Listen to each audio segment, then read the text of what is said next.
Alors, bonsoir, merci de nous retrouver sur la plateforme du guide MPP. Un seul thème ce soir, c'est USA for Africa ou Africa for USA. Les élections aux États-Unis nous interpellent, nous questionnent, nous devons en parler et on va faire le parallèle entre la démocratie américaine et la démocratie en Afrique. Le cas de la Côte d'Ivoire où il y a des élections qui viennent à peine de s'achever et puis le Cameroun aussi, les transitions qui piétinent, la Guinée-Conakry. D'ailleurs, quelqu'un m'a dit qu'il y a des élections euh, au Burkina Faso. Et puis l'autre a dit, ah, on fait quoi les élections au Burkina Faso? Non. Tout le monde est branché sur la bataille entre Trump et, attention, Sleepy Joe, qui peut être le futur président dans quelques instants. On en parle. Entre-temps, si vous voulez appeler, vous savez quoi faire, il y a le numéro de téléphone. Bonsoir à vous tous qui vous connectez, surtout à la star, Lélé, Sa, ma sœur, et vous tous qui êtes là tous les jours pour m'encourager, pour me soutenir. Vous savez que c'est des actions pas faciles à mener. Il faut courir, fuir le confinement. Alors, je m'installe et puis on se retrouve dans quelques instants. Activer le son. Mais le son est activé. À tout à l'heure, les enfants.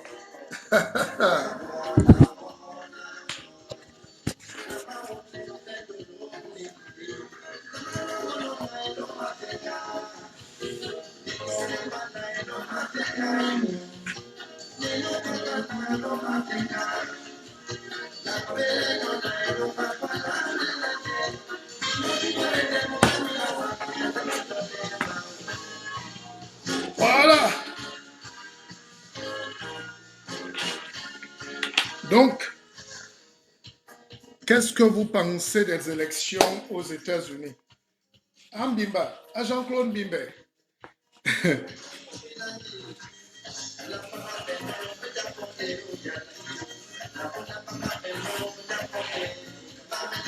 Où est le téléphone? Mais effectivement, vous pouvez appeler, hein, non, ne vous gênez pas, vous pouvez m'appeler en direct. Nous allons tenir la ligne pour essayer de voir un peu ce qui se passe. Et puis, s'il y a évolution de la situation, de toutes les manières, avant 20 heures, on sera...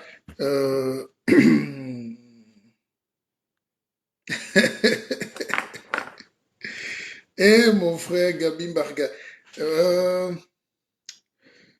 Gabi Mbarga, est-ce que je peux t'appeler? Je suis en direct, si tu permets, parce que tu peux nous donner ton avis sur... il faut éclairer la lanterne de nos frères et sœurs sur l'actualité aux États-Unis et on fera le parallèle en Afrique. Donc, je suis très heureux de savoir que nous allons échanger là-dessus. Vous avez mon numéro de téléphone, non? On est en famille. 06 99 33 83 93. Qu'est-ce qui fait que les machettes ne sortent pas aux États-Unis et que les machettes sortent chez nous? Qu'est-ce qui fait qu'aux États-Unis, c'est le président qui est là, qui pleure, qu'on veut tricher? Hein? Donc, tous ces questionnements-là, c'est pas anodin. Alors, est-ce que mon frère Bomo Timban, j'ai envie d'écouter l'avis de Bomo Timban, on va essayer de l'avoir, j'espère qu'il est connecté. Et puis après, vous, si vous voulez prendre le téléphone, n'hésitez pas. Donc, entre-temps, vous restez scotché sur l'actualité. Hein. À tout moment, là, les Américains là, peuvent nous sortir une télé-réalité. Là. Donc, il faut être connecté. Mais il faut qu'on se pose des questions. Timban a essayé de me joindre. Est-ce qu'il est connecté, lui? Bon. Christian Timban Gomo. Mais donc, il n'est pas apparemment connecté. Je sais qu'il n'est pas en audience. Donc, voilà, c'est pas grave. Donc, j'étais en train de vous dire que l'actualité aux États-Unis, quand même, nous interpelle. Hein. La démocratie, hein, comment on fait la politique. Je rappelle qu'aux États-Unis, tous les moyens sont bons quand on ne touche pas la Constitution. Mais les gens ont tous les moyens légaux. L'État donne 144 millions, millions de dollars à chaque candidat. Et les gars, personne n'a jamais pris. Parce que si tu touches l'argent de l'État, tu ne prends plus l'argent à gauche. Donc ces gars sont des milliardaires. Hmm? les donateurs. Vous savez, ce qui a tué la politique en Afrique, c'est qu'il manque pas, il manque l'argent. Quand vous regardez en Côte d'Ivoire, vous sentez que les gars là n'ont pas eu d'argent. Afin n'a pas eu de financement. Tous ces gars, c'est l'argent. S'il y avait l'argent, les gars mettaient le double. Donc, et j'avais dit, quand j'ai eu la chance et la grâce de pouvoir mettre ma candidature au Cameroun en 2018, je disais que il ne peut pas avoir d'élection au Cameroun parce que personne n'a 20 milliards de francs CFA au minimum. J'avais théorisé. Les gars sont encore montés contre moi. Vous savez, on a une seule maladie, on n'aime pas la vérité. Tu ne peux pas faire une campagne présidentielle dans ces environnements-là si tu n'as pas au minimum 20 milliards. J'ai amené toute une équipe de spécialistes, hein, de techniciens de la politique. On a chiffré tout et tout, les bureaux de vote. Hein. Le Cameroun, à lui seul, a au moins... Il y a combien de bureaux de vote au Cameroun? Oh, je n'ai même plus les chiffres en tête, mais je peux vous garantir que rien que les bureaux de vote, il faut déjà mobiliser. Mhm. On parlait de quoi? 80 000 bureaux de vote? Ah.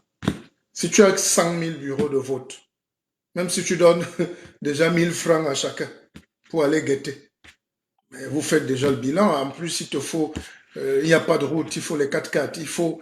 J'ai un frère qui a fait brûler son bus, qu'il a loué et ça lui a causé tous les problèmes.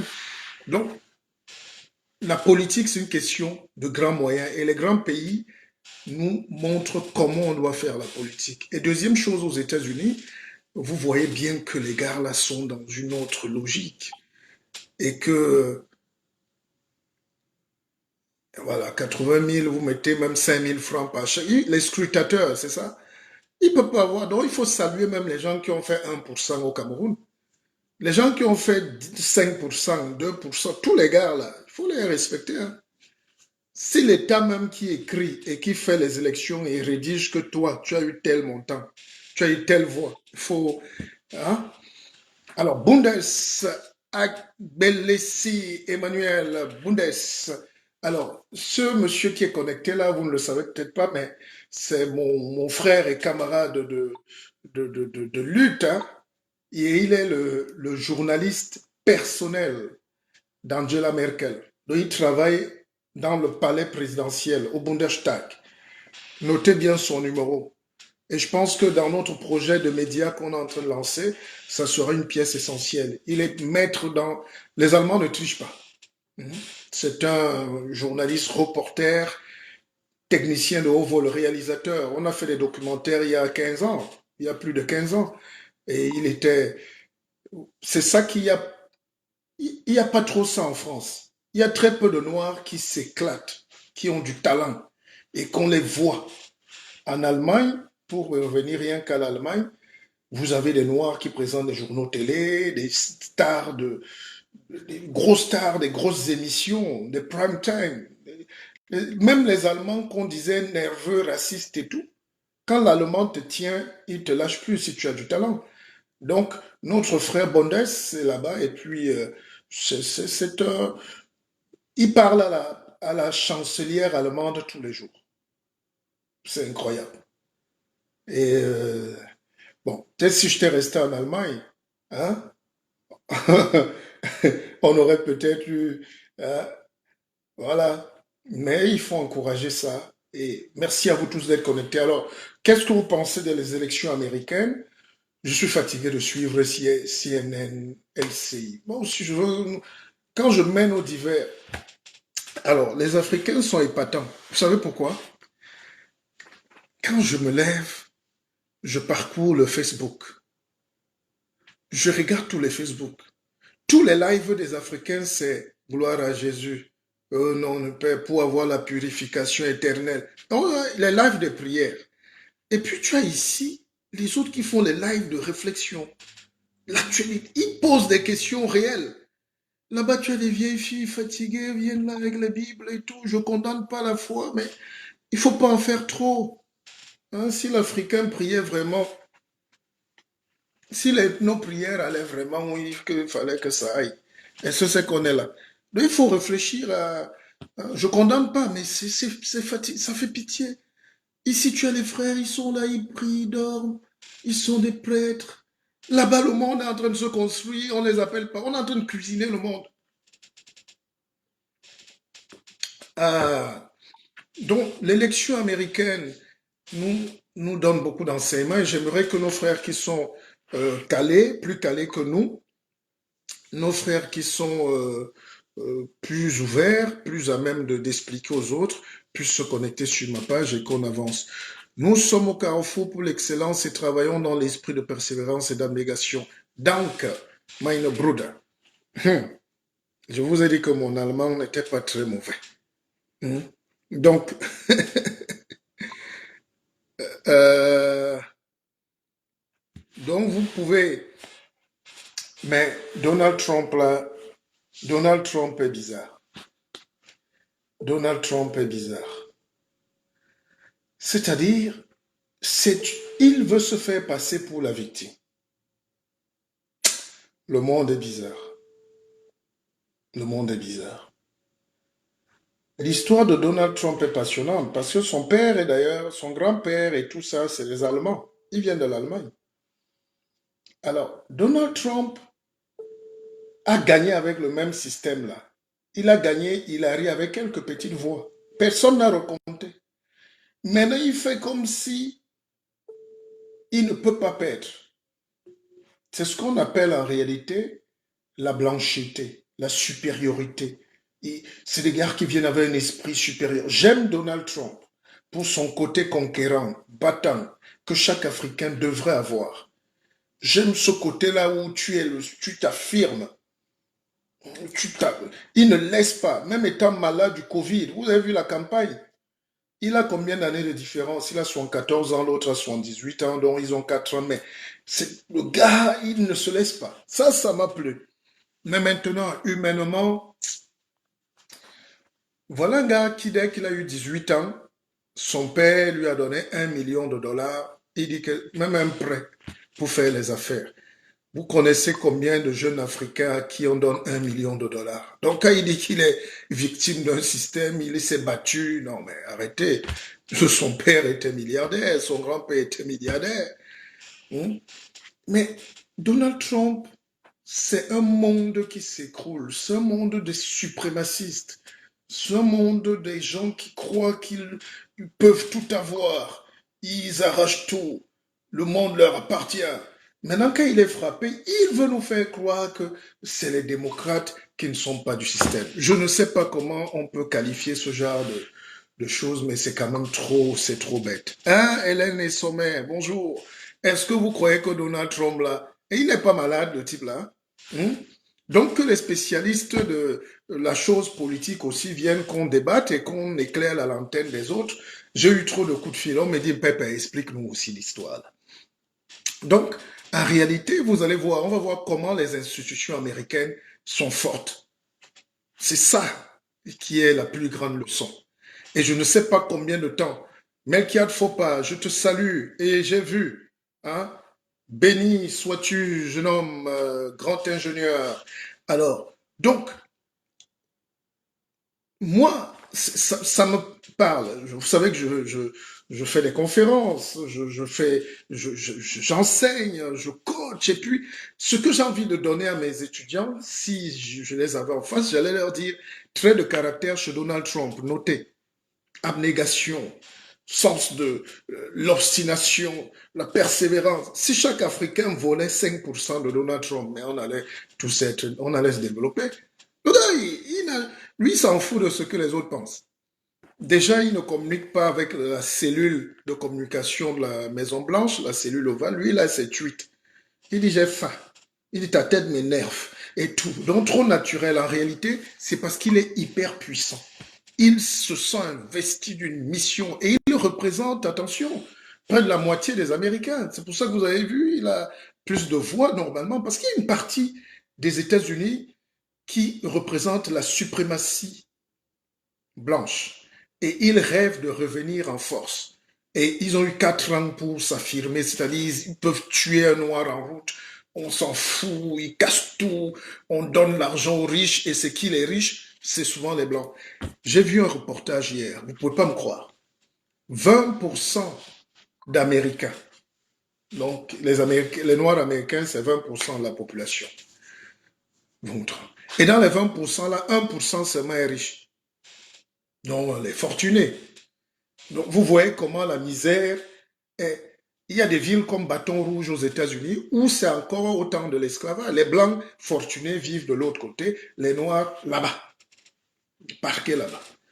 Et Trump est là pour encourager ce genre de choses. Trump est là pour dire, il n'y a pas de règles. Nous devons écraser les plus faibles. Et puis, il y a quand même Joe Biden. Et je veux vous dire un truc. Ça m'a quand même marqué. Trump, qui n'a aucun parcours connu, même s'il n'est pas bête, c'est pas un universitaire. Lors du premier débat avec Sleeping Joe, il dit quand même à Biden que « Oh, arrête ça, tu ne peux pas parler d'intelligence avec moi. » Et qui est Trump dit à un professeur agrégé de droit constitutionnel qu'arrête tes bêtises. Toi, tu ne peux pas parler. Tu n'as pas le niveau pour parler d'intelligence avec moi. Ça, je dis Trump est un Africain malhonnête. Il est malhonnête, Trump.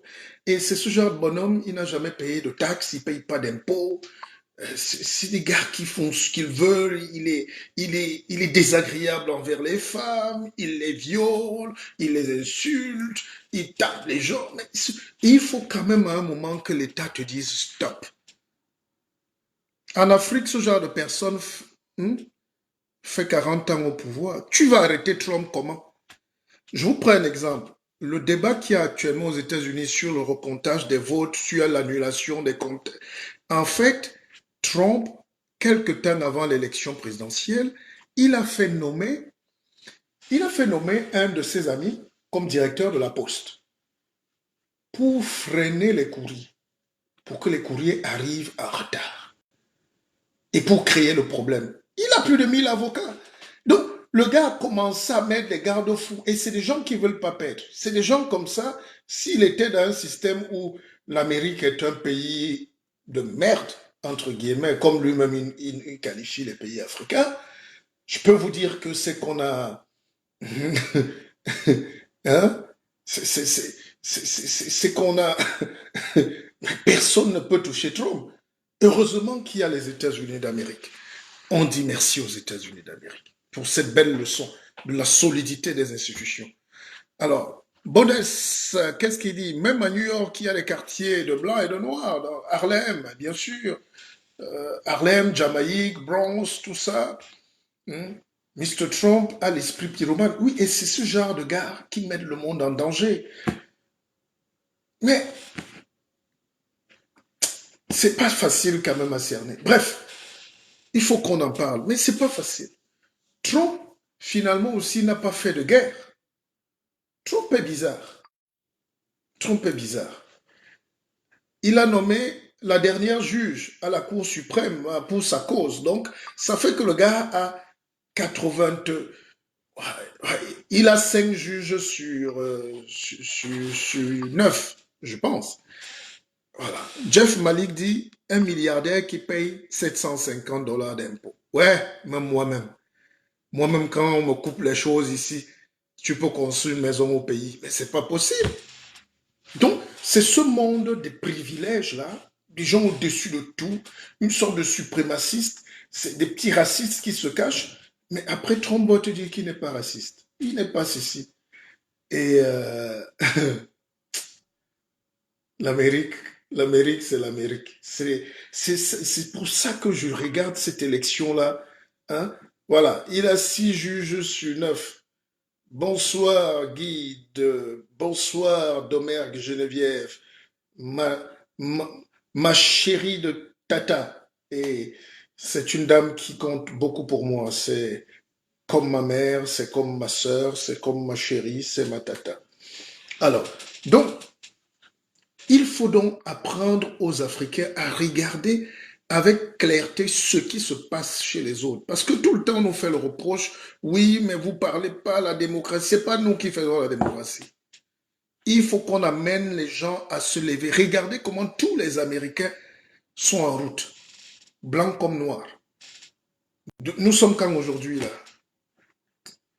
Les élections, c'était depuis lundi, non? Depuis mardi. Depuis mardi, les Américains ne dorment pas. J'ai des nièces là-bas qui me disent, mais nous, on est dehors. Elles dorment dans leur voiture. Je dis, mais c'est tout la politique? Donc, première chose, il faut susciter la passion de la politique en Afrique. Hmm? Il faut susciter la passion de la politique en Afrique. Si on n'atteint pas ce niveau-là, ça sera grave pour nous. Donc, je suis heureux de vous le dire. Les États-Unis nous donnent quand même une très belle leçon. Okay. Alors, les démocrates sous Obama ont causé des dégâts en Afrique que sous Trump. Africa Queen, qu'est-ce que ça veut dire? Les démocrates sous Obama ont causé les dégâts en Afrique que sous Trump. Le guide et M. Diabaté, sentez-vous saluer. Oh, mon frère Talatapi. Ben oui, nous parlons des États-Unis de l'Afrique. USA, c'est United States of Africa ou United States of America. Bof. La Melody dit Trump est égal à Berlusconi.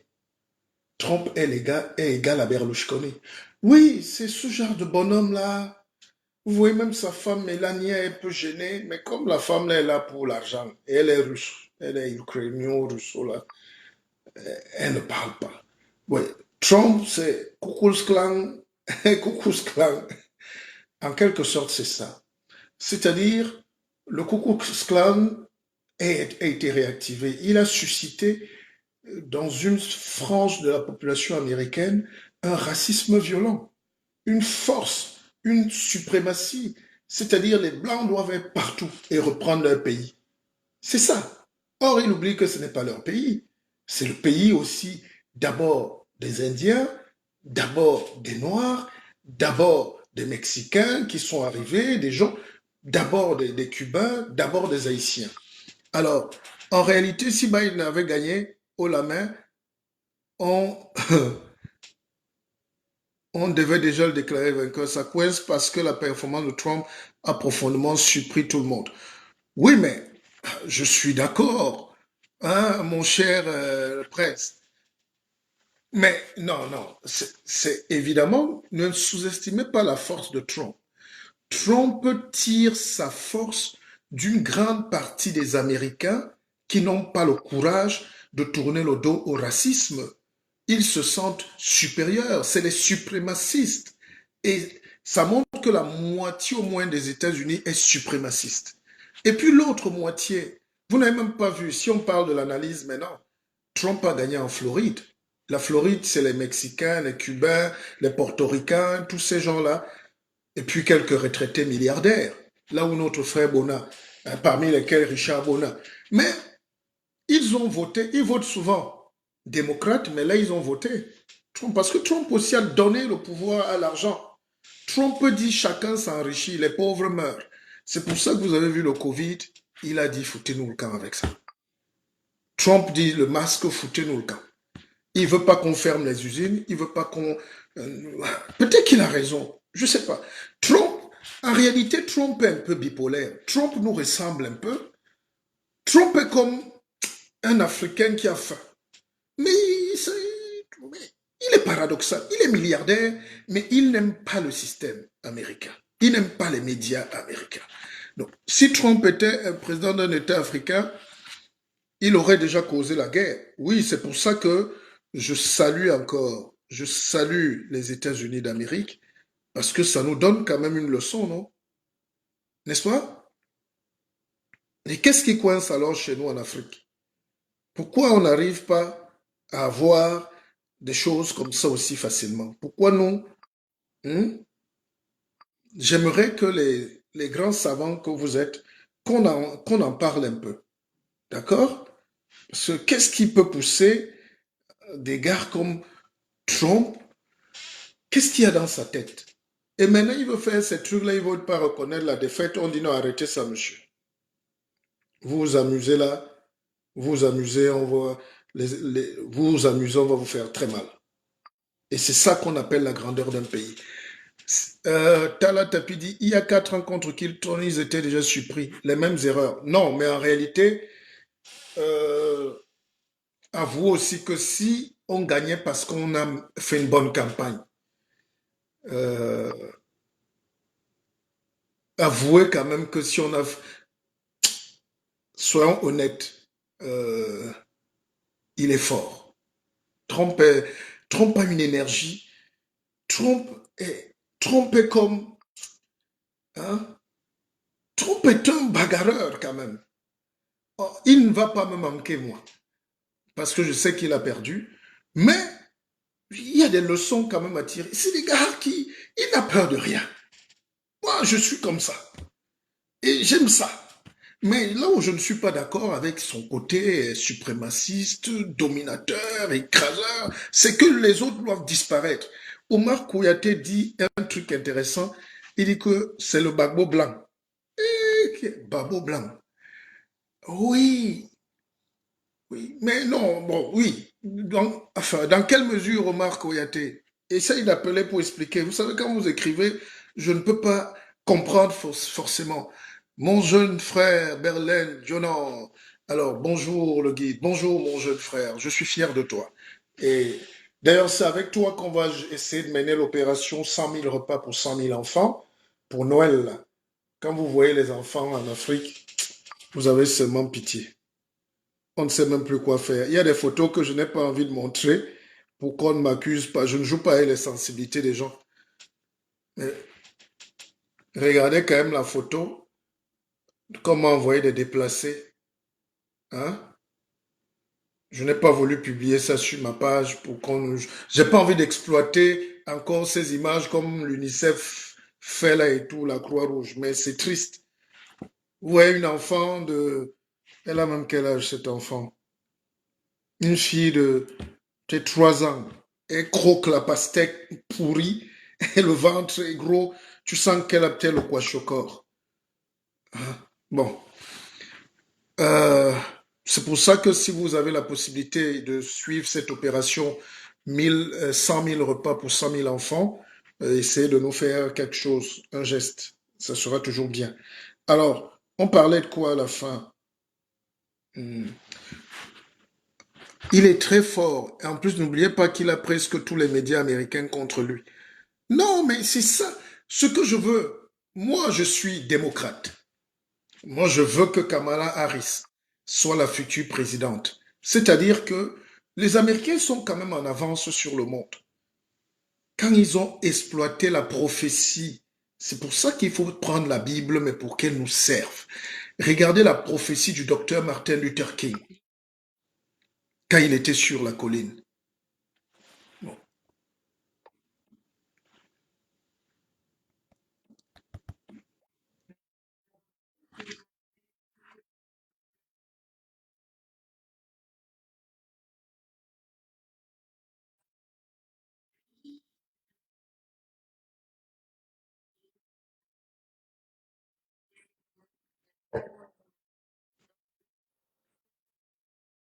Et qui est... Bon, bah oui, parfois quand c'est long, je laisse la machine aussi dire. Vous savez que le peuple... Moi, je suis un chef, un roi africain, mais qui aime la science. Moi, je suis un scientifique. Donc,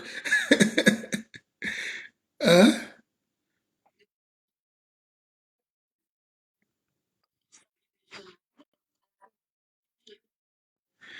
Alors, Boris Mbana Njana. Boris, qu'est-ce qui t'arrive? Ouais, nous, on est en train de parler du monde. Boris, personne ne va t'insulter, hein? Tu es sado, tu veux qu'on t'insulte, pourquoi? Mais va dans les groupes où on insulte les gens. Alors, Aristote Chunsu, Trump a été surpris de devenir président en 2016. C'est un riche sans manière qui s'ennuie et s'en prend à tout le monde à tort et à travers. Ça, c'est d'un côté, mais quelqu'un dit où est Paul Biya? Mais je dors avec le président, mon frère. Ouais, Laissez-moi aussi souvent respirer avec l'histoire, là. Mais les Camerounais, allez là-bas et tout dit. Pour voir où est votre président, mais est-ce que c'est compliqué? Mais est-ce que vous vous rendez compte que j'ai compris que le nouveau Cameroun, par exemple, il faut une nouvelle mentalité. Les Camerounais n'ont jamais vu le palais présidentiel. Je n'ai jamais vu ça au monde. C'est-à-dire, si tu veux passer à l'Élysée, tu passes, tu t'arrêtes, il y a la ligne 9 du bus qui s'arrête, tu visites, tu entres même. Hmm. Je n'ai jamais vu. Tu vois la Maison Blanche, tout le monde, les gens mettent même les nattes là, ils dorment là sur les jardins. Hmm. À Dakar, tu vois le palais là, tout le monde va là-bas. À Libreville, c'est au bord de la mer. Les gens se baladent le soir, ils entrent au palais. Hmm. Donc, Boris Njana, qu'est-ce qu'il y a? Tu veux gâter mon direct, pourquoi, petit frère? Est-ce que c'est de ça qu'on parlait, nous, ce matin ou ce soir? Après, on va me dire, ne répondez pas le guide. Mais qu'est-ce qu'on fait quand vous avez quelqu'un qui vient vous embêter là? C'est même qui s'est abruti là. Et il dit, insultez-moi. Donc, ouais, ce pays-là. Il y a une élection aux États-Unis. J'invite les Africains à venir débattre, à voir les bons côtés de la démocratie américaine et aussi les couacs. Parce qu'on se réveille quand même en se disant, ce système un peu archaïque là, qu'est-ce qui coince? Et au lieu qu'on en parle, il y a des gens ici. Non, mais toi, je vais te bloquer, abruti. Euh, j'ai horreur de bloquer les gens, mais je n'aime pas quand un petit frère vient déranger sur ma page.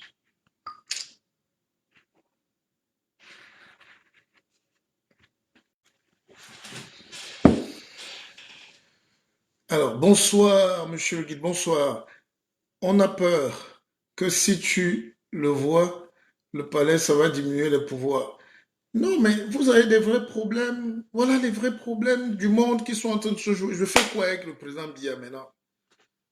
Je fais quoi avec le président Biya? Il faut que les Africains apprennent à, à dépasser les humeurs. Parce qu'il y a des débats que vous n'êtes pas prêts à assumer. C'est comme quelqu'un là tout à l'heure a dit que Gbagbo est un peu, que Trump est un peu comme le Gbagbo blanc. Et Gbagbo blanc. Bon, c'est pas pareil. Gbagbo est plus sage. Gbagbo est d'abord un intellectuel. Gbagbo, Gbagbo est un cerveau. Donc, Gbagbo n'a pas créé l'ivoirité, mais il a surfé dessus. Les gars comme des Gbagbo, c'est des manipulateurs professionnels. C'est un homme politique dur. Trump n'est pas un homme politique. Gbagbo est un homme politique. Mais sur le fond, il y a des hommes politiques en Afrique qui ressemblent beaucoup à Trump. Et c'est eux qui amènent les guerres dans leur pays. Ce genre de jusqu'au boutiste là, ces gars qui attisent les peurs, ces gars. Trump a déjà appelé ces gars. Il a même mis les. On a dit, oh, c'est là où la réserve, c'est là où la sécurité américaine s'est déployée. Parce qu'au-dessus du FBI, tu as maintenant. Hein? C'est quoi? C'est vous qui connaissez ces choses-là. Hein? Mais la force civile américaine est là. On dit à Trump, déjà Twitter a sanctionné les tweets de Trump. On a dit, on va masquer ça. Vous imaginez le pouvoir d'un gars qui a Twitter ou Facebook. Dès que le gars envoie des oh, tu ne vas pas te servir de cette tribune pour monter les Américains entre eux. D'accord? Alors, c'est quelle intervention?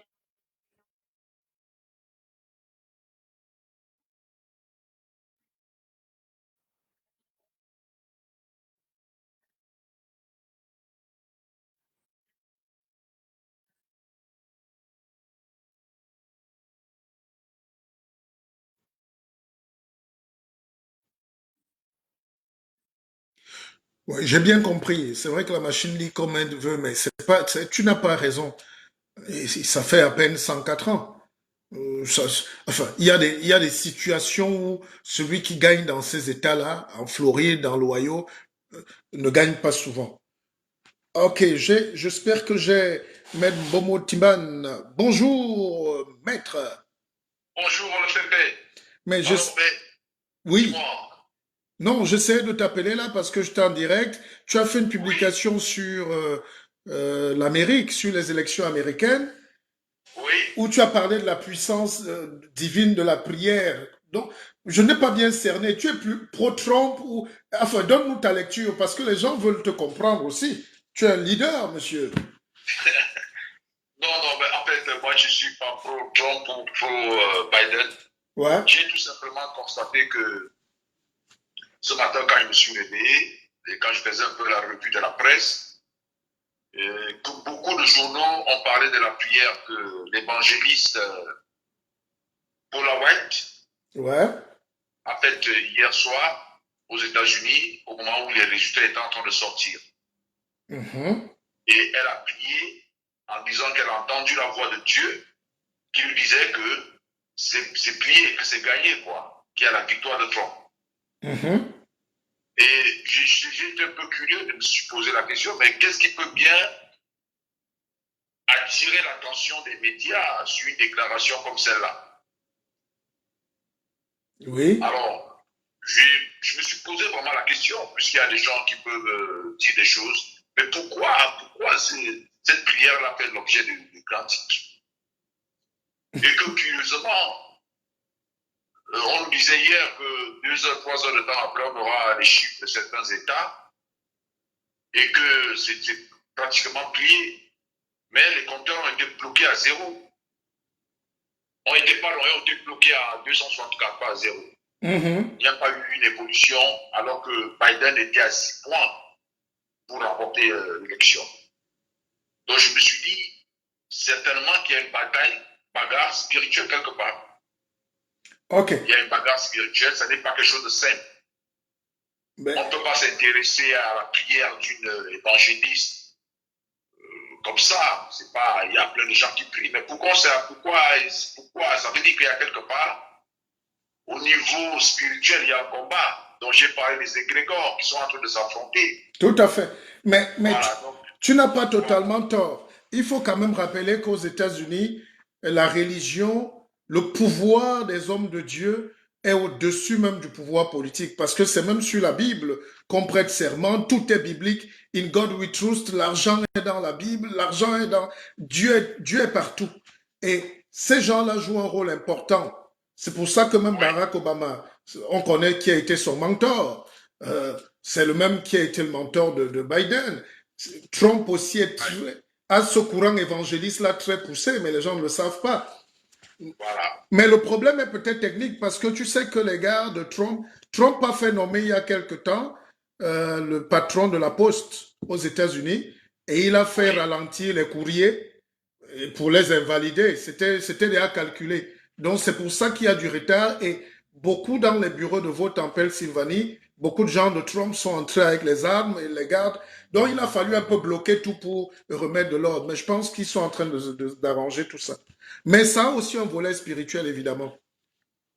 Oui, mais c'est ce qu'on voit, et dire que c'est Trump seul qui a peut-être eu l'intention de nommer un directeur de la Poste qui a voulu frauder.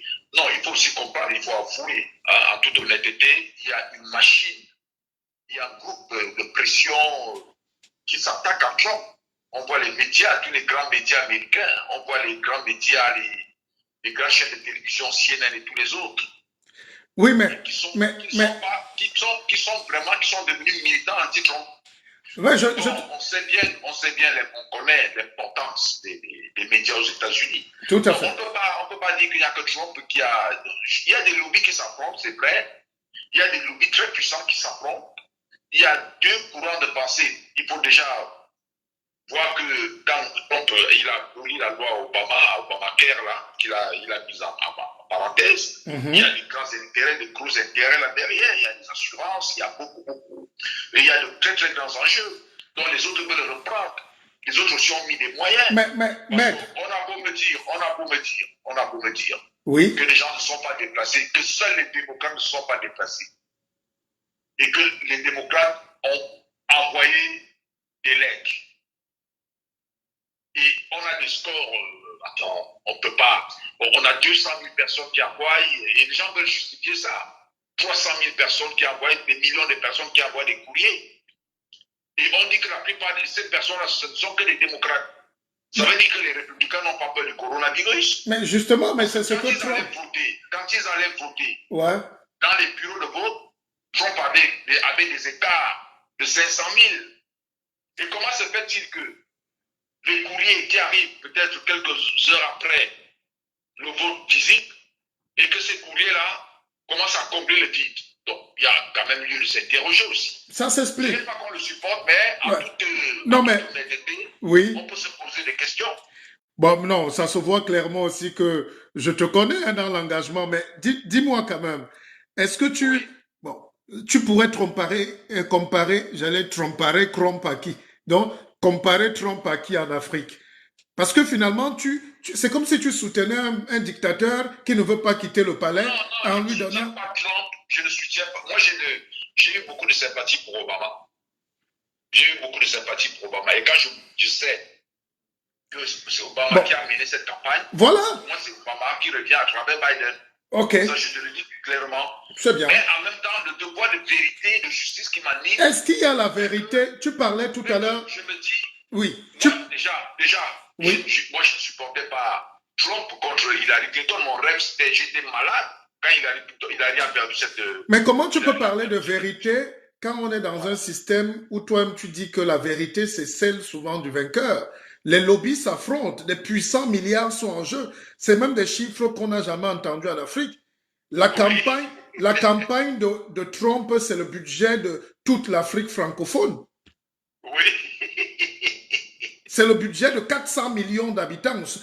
L'argent de sa campagne, donc ses avions et tout. Non, moi, je n'ai pas vraiment de... Bon, mais tu peux comparer Trump à qui en Afrique? Un homme politique? Non, c'est quelqu'un qui est atypique, hein, Trump. Il est atypique. C'est le bonhomme qui n'a pas... Quand on le regarde, il a une logique. Hein. Donc, si moi, j'étais américain, américain égoïste, bien sûr, moi, je supporterais Trump. Parce que Trump a démontré qu'il défend les Américains, il s'en fout du reste. Les accords de libre-échange. Oui, mais il défend les Américains. La sortie de l'accord de Paris. Parce que l'accord de Paris empêchait les entreprises américaines. Ça, c'est la géopolitique. Je suis d'accord avec toi. Mais maintenant... Si j'étais américain, mais c'est un personnage atypique parce que sa façon de fonctionner... Mais toi, tu es un homme de Dieu. Tu vois clairement que ce mec est venu diviser encore plus les Américains. C'est un suprémaciste. C'est un mec qui dit aux autres, c'est nous les plus forts, les meilleurs, les blancs. Est-ce que moi, je l'ai vu Martial, moi, je n'ai pas vu Trump en Afrique. Je crois qu'Obama, les démocrates étaient plus en Afrique, le cas de la Libye. Obama, et il faut comprendre quelque chose. Trump n'a fait aucune guerre. Et les Africains doivent comprendre, parce qu'il faut parler des démocrates. Les démocrates ont trop de business en Afrique. Tu sais, les cabinets, les lobbyistes américains, les cabinets de lobbyistes américains, les Noirs américains là, ce sont eux qui soutiennent les dictateurs africains. Les cabinets de lobby américains, les Noirs américains, c'est leur travail. Tous les présidents africains là, avaient des lobbies noirs américains. Ils ne font que de l'argent sur le dos des Africains. Mais les républicains sont un peu différents. Ils sont un peu indifférents quand ils sont aux affaires. Mais je ne parle pas de Trump, je ne parle pas de Biden ou d'Obama. Obama lui-même personnellement, et Hillary Clinton, c'était pas trop africain. Il n'avait pas trop, mais derrière eux, ils étaient infiltrés par des groupes américains, des groupes noirs, blacks américains, qui avaient des relations avec beaucoup de chefs d'État africains. Et je vais même te dire que la plupart des chefs d'État africains souhaitent l'élection de Biden pour ça. Trump ne s'occupait pas de l'Afrique. Franchement, mais en même temps, ce que tu dis là est paradoxal. Tu sais que Thibon Nagui, qui est parti du Cameroun là, qui est secrétaire d'État là, est démocrate.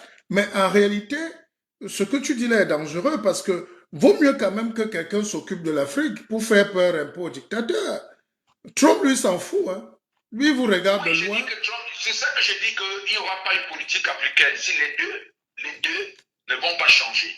Je l'ai dit d'ailleurs que j'ai fait un commentaire quelque part en disant que les deux ne vont pas changer. C'est pour ça que je dis que je n'ai pas l'intérêt. Parce que ce qui est sûr, Biden, il est infiltré par des Noirs américains, le lobby Obama, qui avaient des accords de lobby pour les chefs d'État africains. Et Trump, c'est quelqu'un qui ne s'intéresse pas à l'Afrique, donc c'est le laisser faire. Lui, c'est les Américains. Si vous pouvez gagner un marché en Afrique, au Cameroun, il vous faut quoi pour gagner le marché? Il négocie en direct. Il ne va pas s'intéresser aux chefs d'État. Donc les deux, d'un côté, les Américains, les Noirs américains, vont faire le business avec Biden. Ce n'est pas les États-Unis. Et de l'autre côté, Trump, c'est les Américains qui vont faire le business. Et les chefs d'État seront tranquilles. Mais ils ont plus peur de Trump parce que ça peut changer à tout moment. Or, avec Obama, ils sont sûrs que s'ils maîtrisent les lobbyistes noirs américains avec lesquels ils ont souvent traité, ils ont traité dernièrement quand Obama et Hillary étaient là, ils vont les remettre, ils vont réguler le système et ça va encore aller sur les pattes. Donc, c'est pour ça que je dis que moi, je ne vois pas un grand changement pour l'Afrique quand on regarde les deux. Ok. Bon, merci d'être intervenu. Je suis fier de toi et je pense que les gens attendent qu'on se mette ensemble dans un direct et qu'on discute. Je pense qu'on va trouver le temps. Allez. Ok, le pépé. Bonne soirée à toi. Merci, le pépé. Merci. Alors? Continuation. Oui, mais avant de partir. Oui. Tu es parti déjà? Ah, tu es là? Tu n'as pas dit un mot sur la Côte d'Ivoire. Qu'est-ce que ça te donne comme leçon en 10 secondes? Non, ce qui se passe en Côte d'Ivoire, moi je vais le dire clairement. Je suis pour les consensus et pour les codes électoraux qui sont justes. Tout à fait. Je voudrais une élection inclusive, avec des règles de jeu claires où les gens ne se plaignent pas de la commission électorale. C'est le même problème au Cameroun. C'est ça le problème, ces élections-là où la commission électorale, moi j'ai suivi le président du conseil constitutionnel lorsqu'il proclamait, il donnait les noms des candidats. J'ai suivi son raisonnement sur le plan juridique sur certains points. Et je trouvais que ce n'était pas quelqu'un qui pouvait garantir l'impartialité dans une élection. C'est quelqu'un de partial. Mais je donc, pense... ce genre de personnes, oui. je ne suis pas dans la dimension économique. Ouattara ne doit pas se présenter. Parce que je pense qu'il y a ce qu'on appelle le principe de la continuité législative, qui permet de dire aussi que bon, il ne peut pas se présenter, mais en même temps, ce principe-là voudrait aussi que la nouvelle constitution a un rattachement avec l'ancienne, qui fait qu'il bénéficie de ce qu'on appelle les droits acquis. Bon, ça c'est aussi un débat que j'avais déjà eu en 2011 lors de l'élection la problématique s'est posée au Cameroun.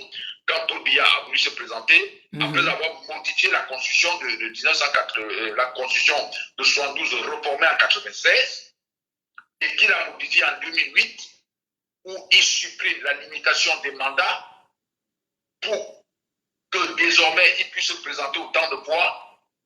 Alors il y a eu ce problème. Et moi j'avais défendu la thèse selon laquelle il a ce qu'on appelle un droit acquis. Donc c'est une notion de droit qui fait que quand il y a un changement, il y a une opération de continuation, bien de continuité législative, une personne qui est confrontée aux deux doit pouvoir protéger ses acquis. Donc, j'ai fait une démonstration là-dessus. C'est technique, c'est un peu technique, je ne peux pas le faire là maintenant. Non. Donc, c'est le même raisonnement. Moi, je te comprends, mais... Qu'on peut tenir en Côte d'Ivoire. Et c'est pour ça que je dis que non, il n'est pas question d'exclure Ouattara du processus électoral, je ne suis pas d'accord. Mais je suis pour qu'il y ait de nouvelles élections où tous les candidats... Mais les autres ont refusé d'aller à l'élection. Non. On voit très bien, par exemple, l'exclusion. L'exclusion n'a pas refusé d'aller, l'exclusion de Soro, à la suite d'une décision par contumace. Alors que une décision par contumace, on ne peut pas l'imposer à quelqu'un, vous empêchez quelqu'un d'entrer dans votre pays, il y a un mandat d'arrêt contre lui, et vous le jugez comme ça à la USAP et vous dites qu'il a 20 ans d'emprisonnement, il ne peut pas être candidat. Ça, c'est pas juste. Et en plus, il y a une décision de la Cour de justice africaine. Elle est claire. Et la Côte d'Ivoire a signé ce traité, cette convention. Donc ça s'impose aux juridictions nationales ivoiriennes. Dans le cas de Diop Soro, son exclusion n'est pas juridique. Cette exclusion n'est pas juridiquement protégée. Il faut le reconnaître, il faut être honnête pour le dire. Que dans d'autres pays, ici en France par exemple, nous avons des décisions nationales françaises. Mais nous allons souvent au niveau de l'Europe. Tout à fait. Tu le sais. Il y a des décisions supranationales. Au niveau de l'Europe, on revient avec ces décisions européennes et les juges les appliquent. Elles viennent casser les décisions nationales. Les décisions nationales.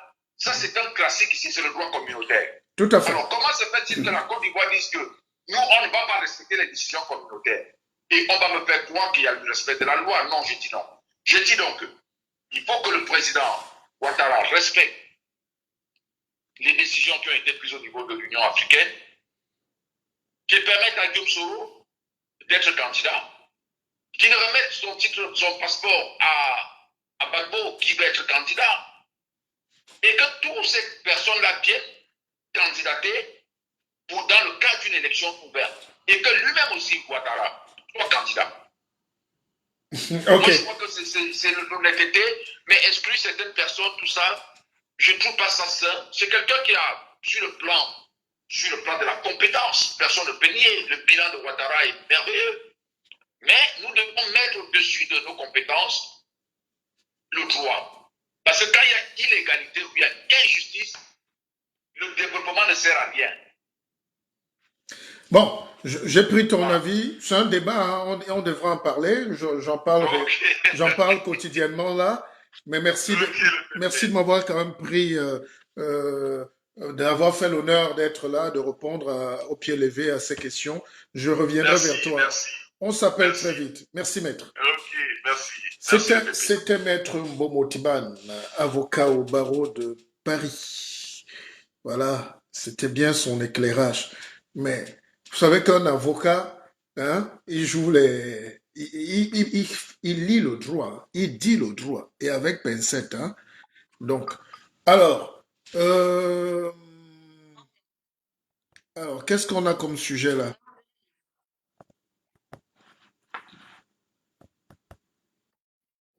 Non. Nous devons compter sur nous-mêmes, comme disaient nos mentors. C'est aussi un discours majeur. Alors, quand vous avez écouté Maître Bombo Timan, là, tout à l'heure, c'est quand même intéressant ce qu'il souligne. La manipulation, quand ils savent qu'il y a beaucoup de croyants aux USA, les médias sont scindés en deux, pro-démocrates et pro-républicains. Longuet bis me dit bonsoir le PP. Après le FBI, c'est le NSC. Voilà. NSC, c'est ça? Mais dites ça en français. Comment? Non à la limitation des mandats. Non. Pierre Denis Mouliom nous dit non. La limitation. Alors, quelqu'un dit que Maître Mbomo.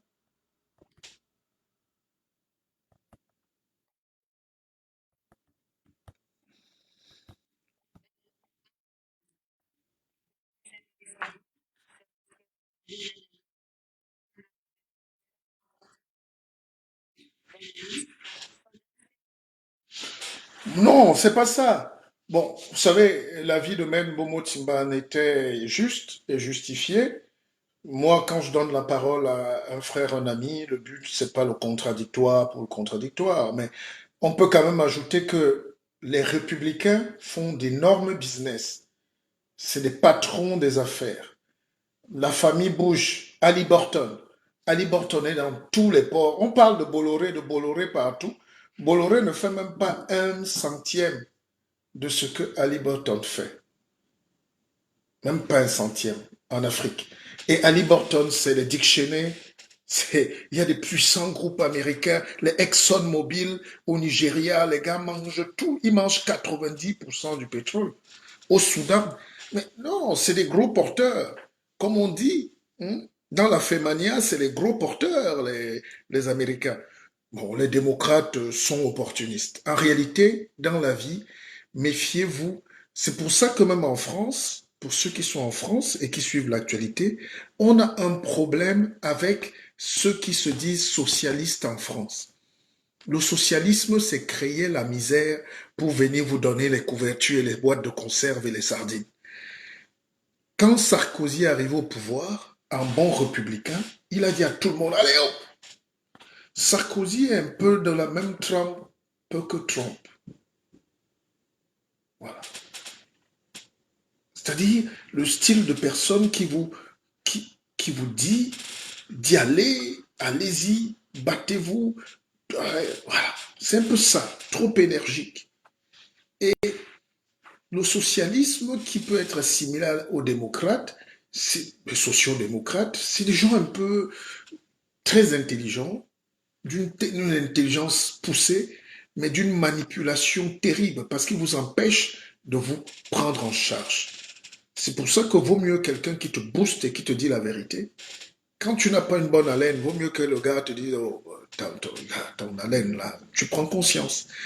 Que quelqu'un qui commence à tourner autour du pot, il tourne la face, il faut dire des choses.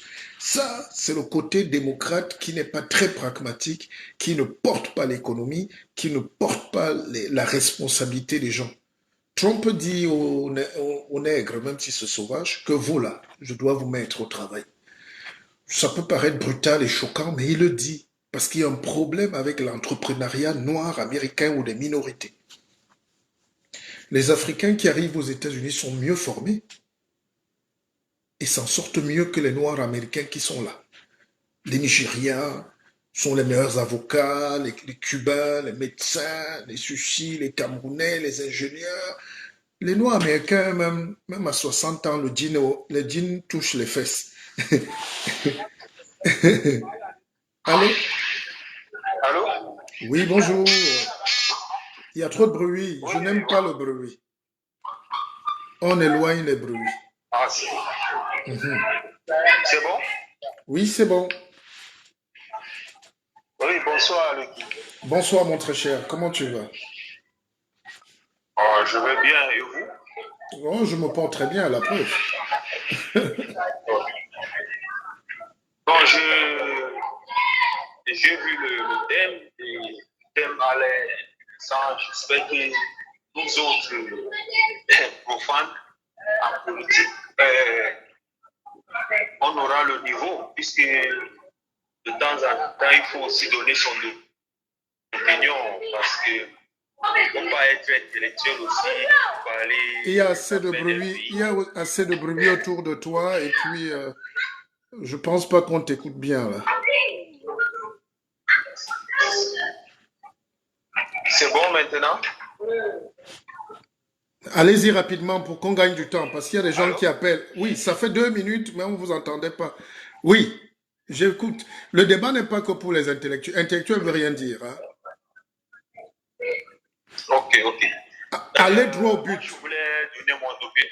Mhm. Oui, je voulais donner mon opinion sur Donald Trump. Je pense que Donald Trump, c'est un politicien qui ne fait pas dans la politique. Parce qu'on a vu, c'est un homme pragmatique, c'est un homme qui, qui a le sang-froid, qui garde la tête haute et qui fait sa politique pour ne pas plaire au monde. Parce que nous avons vu ses décisions sur l'OMS, il est sorti de l'OMS. Nous avons vu comment il a cassé le marché avec la marque de téléphone Huawei en Chine, la marque chinoise aux États-Unis qui faisait déjà, je peux dire qu'il gagnait le marché aux États-Unis. Il est venu casser ce business. Les accords de partenariat avec la Chine, il est venu, il a rompu. Nous avons vu comment il est venu. Il a déclaré Israël capitale. À Israël, il a déclaré Israël comme un État, c'est que les autres présidents n'ont pas pu faire. Donc, je dirais qu'il est venu avec un système qui n'existait pas. Vous voyez, c'est le seul président qui, qui n'est ni démocrate ni républicain. En fait, c'est le seul président même qui n'a pas eu de soutien, ni avec les médias.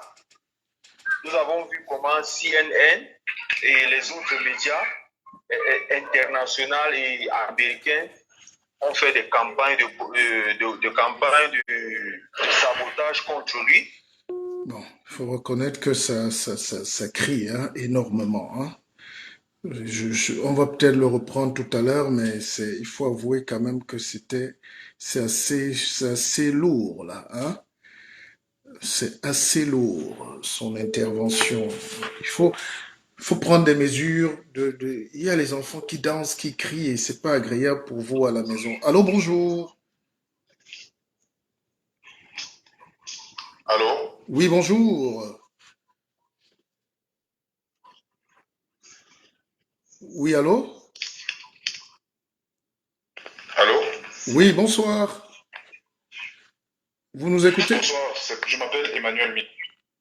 Emmanuel? J'aimerais donner mon avis sur le débat. En fait, moi je pense que Oui. les médias occidentaux, les médias même à l'échelle internationale, sont peut-être en train de se réjouir très vite. L'élection est loin d'être terminée puisque la passation au pouvoir c'est le 20 janvier. J'en viens au niveau de l'Afrique, hein, mais Oui. j'aimerais déjà planter le décor en disant, on sent même au niveau de la diplomatie européenne une certaine réjouissance. Trump a fatigué tout le monde alors. En fait, il a fatigué Macron, humilié Macron, il a humilié les Européens et même les Chinois ne veulent pas bien. Et personnellement, je pense que Trump ne va pas concéder la défaite. Mais ce qui est intéressant là-dedans, moi je pense qu'il y a deux questions qu'on doit se poser déjà au niveau de l'Amérique.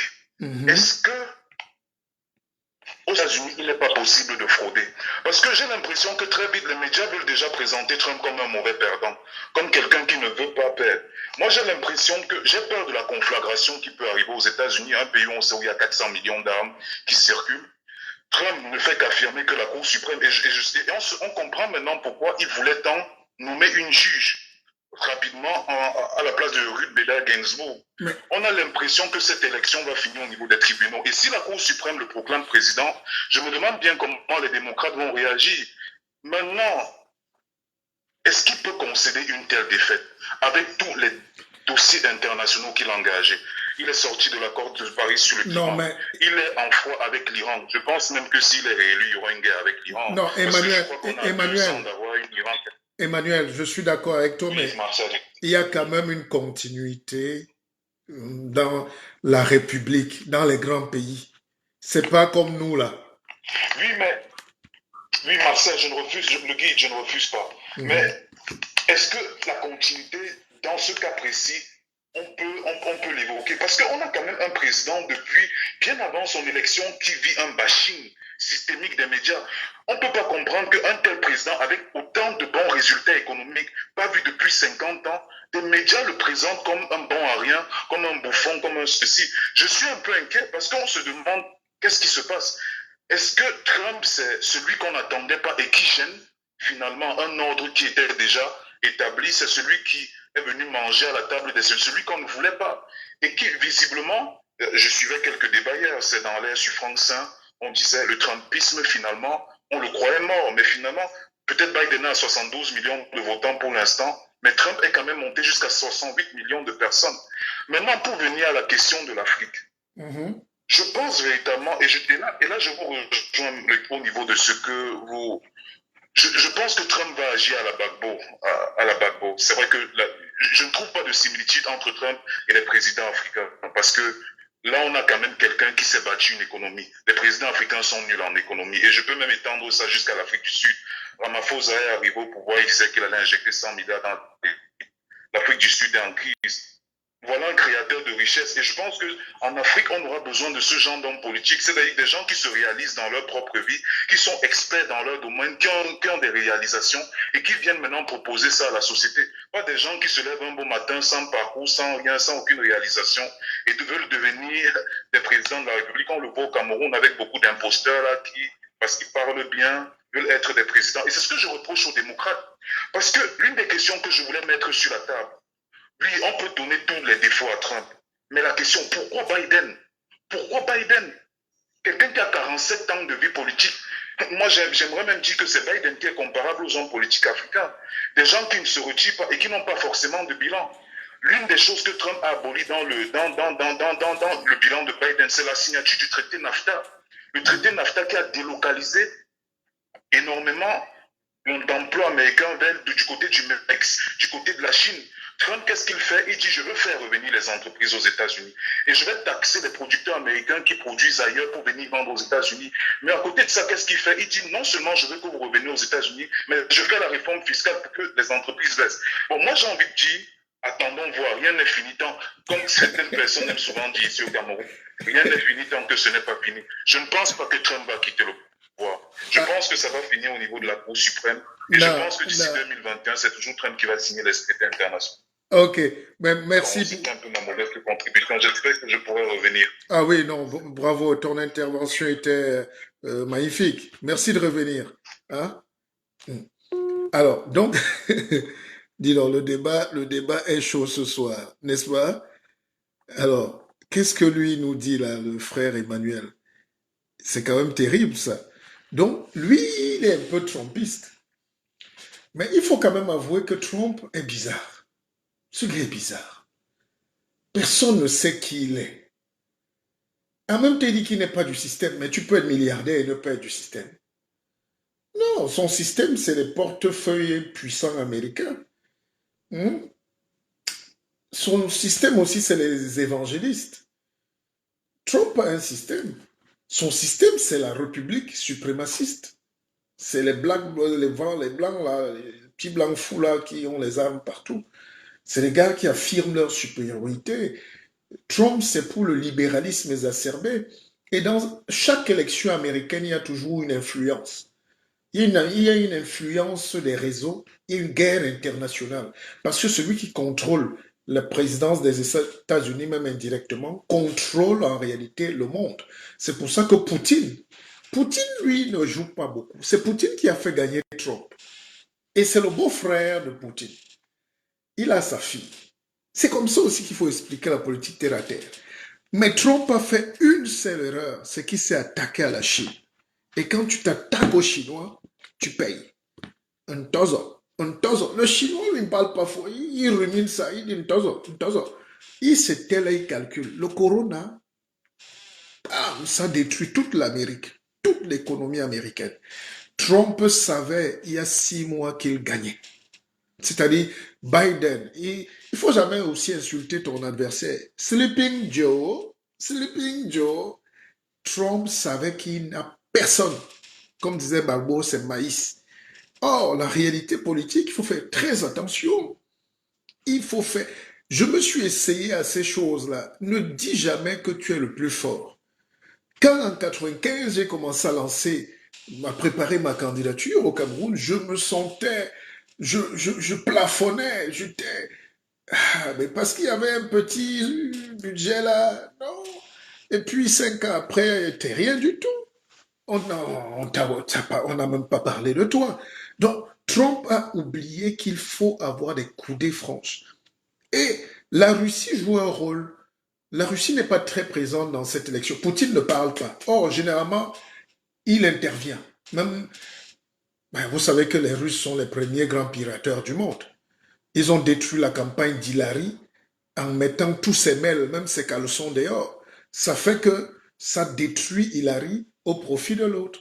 C'est aussi ça la politique, c'est-à-dire on attaque l'adversaire pour te faire grandir. Et comme Poutine est derrière la Chine, il est en retrait. Parce que les Chinois ont dit, parce que c'est ça la force asiatique. Tu attaques un Chinois, il peut aller là, il accepte la défaite, mais il ne laisse pas. C'est pour ça que dans les films chinois, on préparait toujours comment on appelait ça dans les films chinois là? Shaolin contre tel, le dernier combat, c'est ça? Le combat ne finit. C'est l'Africain, on te tape, tu rentres, tu vas en pleurant, on m'a tapé. Qu'est-ce que tu as fait pour qu'on ne te tape pas? Les Chinois, parce que c'est une guerre, je vous explique terre à terre, hein, on parle, on est au salon là, non? C'est la Chine qui fait tomber Trump. C'est la Chine. Parce que c'est ce corona-là. Et Trump a senti ça venir, il a commencé à dire China virus, China virus. Je déteste la Chine. Les Chinois ont dit OK. Tu veux nous couper les accords. Tu refuses la 5G. Tu achètes nous. Tu veux fermer TikTok. Tu veux nous broyer comme. Est-ce que tu as les capacités d'affronter les Chinois? Et les Chinois, pour l'usure, le Chinois peut lutter 200 ans. Le Chinois peut rester là 200 ans. 2 siècles, tu regardes. Si les Chinois avaient été esclaves, comme nous là, non, c'est qu'ils sont en train de préparer l'esclavage pour les autres. Tant que le Chinois n'a pas remis, il ne laisse pas. Et c'est ce caractère-là que je veux voir en Afrique. Et Emmanuel, qui appelait du Cameroun là tout à l'heure, qui me semble très bien construit d'ailleurs, a dit un truc important. Il faut en Afrique que désormais on laisse la politique à ceux qui ont au moins fait un champ. Politique n'est pas un métier. Et ça, c'est très français, ça. C'est très français. C'est une culture francophone qu'on a imposée en Afrique pour qu'il n'y ait jamais le développement. Vous ne pouvez pas avoir pour profession, moi je suis un homme politique. Puisque tu vas déranger les gens, tu n'auras pas d'expérience de la vie. La politique, c'est prendre ce que tu as fait comme vécu et donner aux autres. C'est écrire un livre et le partager aux autres. C'est mettre des usines en place, même des champs, pour dire aux gens, voilà comment on fait le champ. Même si tu es enseignant, c'est un métier. Mais là, tu peux faire une politique didactique. Tu peux consacrer ton pouvoir pour et faire évoluer les consciences. Mais on a des gens en Afrique, les gars se baladent, là, ils font la politique. Tu es qui? Et anti. Tu sors d'où? Parce que même les Biden, attention, avocat de classe internationale. C'est vrai qu'il a fait 50 ans en politique, mais c'est d'abord un enseignant. Il a enseigné au moins 5 générations d'Américains dans toutes les grandes universités. Il a du vécu. Obama, c'est un avocat. Il y a des gens en Afrique, ils se baladent là, ils disent qu'il est politicien. Tu demandes, toi, tu fais quoi, mon frère? Tu veux vivre de la politique? Ou bien tu... Et vous voyez comment ça se passe partout. Il y a des gars là, ils sortent là, ils ne vivent que de... Il dit qu'il vit, il fait la politique. Ce n'est pas un métier, c'est pas une option de métier, c'est un sacerdoce. Voilà ce qu'il fallait dire. Alors, on va prendre quand même Serena Jess. Colette est là.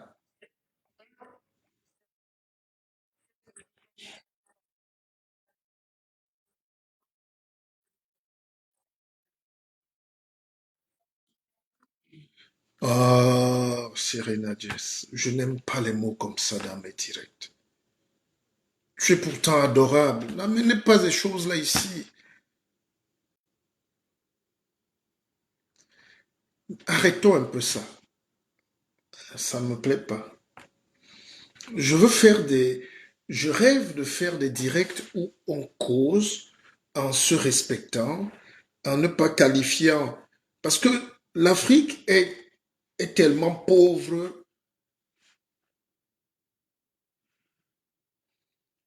On a des coups de fil, j'ai pas vu. Vous pouvez appeler, hein, c'est le 06 99 33 83 93.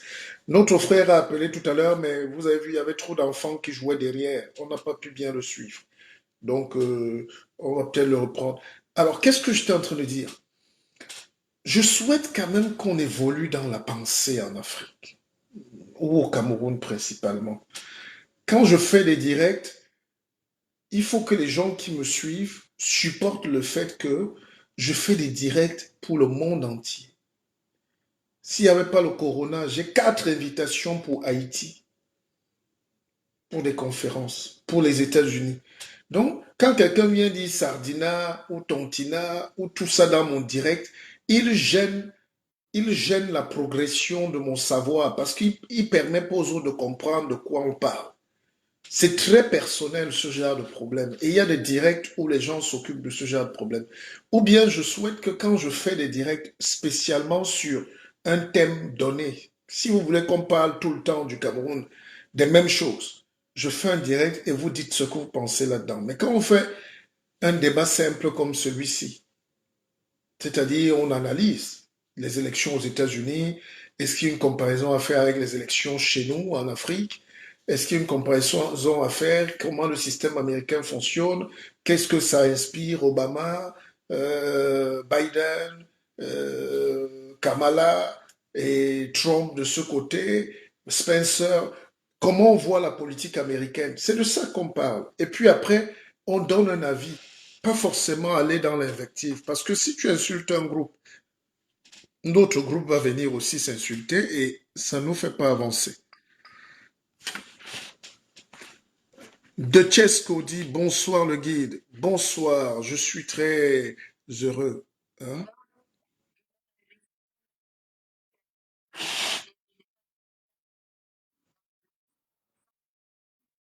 Hmm. Allô, Bonsoir, Pepe. bonsoir mon très cher. C'est Piper Gamba au téléphone. Piper, comment il va Piper? Il va comme nous sommes en plein confinement, mon frère. Alors, dis-moi. Mais sinon, vous, grand frère, ça va? Je vous vois en pleine forme là. Oui, il y a quelqu'un qui m'a demandé aujourd'hui, mais Pepe, tu ne dors pas? Toi, tu ne dors jamais. Je dis, mais les Européens, les Français ont tué l'Afrique. Qui a changé le monde en dormant? Ah, justement, personne ne dort. Hein. Pour qu'on ait les voitures climatisées, les ceci, les gens sont morts. Ah oui. Pour qu'on ait les télévisions, les gens sont morts. Pour qu'on ait la lumière, les gens se sont électrifiés. Pour qu'on ait les jets privés, les gens sont morts en l'air. Les clashs, il faut essayer. Les pionniers doivent mourir. Et c'est ce niveau-là qu'on n'atteint pas. Parce que le francophone est tout là. Non, moi, il faut que je suis fonctionnaire. Non, attends, Dieu va aider. Cette mentalité-là, ça s'appelle un criminal mentality. Mais grand frère, oui, il ne faut pas aussi oublier que la France s'est battue pour sa liberté. Hein. Je ne vous rappelle pas cela. Mais justement. En tout cas. Mais les Français nous amènent le sommeil en Afrique. C'est pour ça qu'on croit que la France est un mauvais pays. Pourquoi les Africains détestent la France pour la plupart? C'est parce que c'est quand ils arrivent en France qu'ils constatent qu'en réalité c'est une puissance. Parce que quand on parle tous les jours de la France, les gens croient que c'est un pays du tiers-monde, c'est un petit pays. C'est quand ils arrivent qu'ils disent, hey, l'affaire là, c'est quand même la 5e puissance du monde. Et ils sont en avance, ils travaillent. Voici le confinement. J'ai des dossiers qu'on m'a confiés là pour des consultings, des stratégies. Mais la France, c'est la première start-up du monde. Enfin, vas-y, je ne te coupe pas. Oui, grand frère, comme je disais, vous ne me coupez pas, grand frère. Je préfère vous voyez en tout cas. Oui, merci mon petit. Ça me fait honneur. Tu sais que quand la louve vieillit, elle tête ses petits. Donc, comme je vieillis déjà là, je dois vous têter. Hein? En tout cas. Allez, je t'écoute. Comme je disais tantôt, vous savez, dans le sujet de ce soir, tu parlais de. En fait, il s'agit de la politique internationale, surtout des États-Unis avec les élections qui sont en cours là. Déjà, je trouve que c'est vraiment la première démocratie au monde parce que déjà, voir un président en poste qui trouve que son opposant essaye de frauder aux élections, c'est inédit, quoi. C'est inédit. C'est le président qui pleure. C'est-à-dire, tu imagines Ouattara en train de crier que Kakabe a volé les élections. Mais c'est incroyable.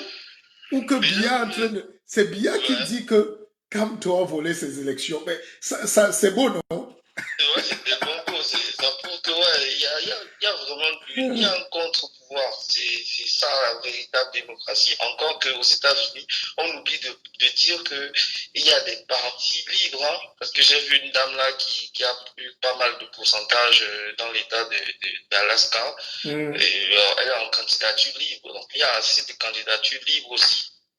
On parle plus de démocrates et de républicains parce que bon, c'est l'historique américain et ça fait partie de leur histoire.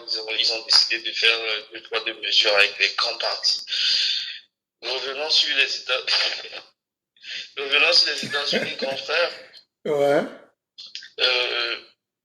Déjà, pour moi, honnêtement, en tant que Camerounais, j'ai beaucoup apprécié Donald Trump. Mais Joe Biden, pour moi, il a la carrure, le charisme d'un homme d'État. Oui, il a la classe. Il a de la classe, il est calme, il est soft, il a du feeling, il a cette expérience-là. Et encore que, pour moi, Camerounais, encore, je souhaiterais le préciser, c'est que le Parti démocrate est le parti qui a le plus d'afro-descendants dans ses rangs. Donc il y a beaucoup plus de Noirs d'afro-descendants qui se reconnaissent dans le Parti démocrate américain. Et on a une Karine Basse qui s'est plusieurs fois insurgée sur la situation du Cameroun. Elle est venue plus de 2 fois, je crois, au Cameroun. Et on a aussi une vice-présidence aux États-Unis qui sera peut-être, je ne sais pas encore, présidée par un frère ou une sœur du défunt évangéliste qui a été malheureusement assassiné dans le Nozo.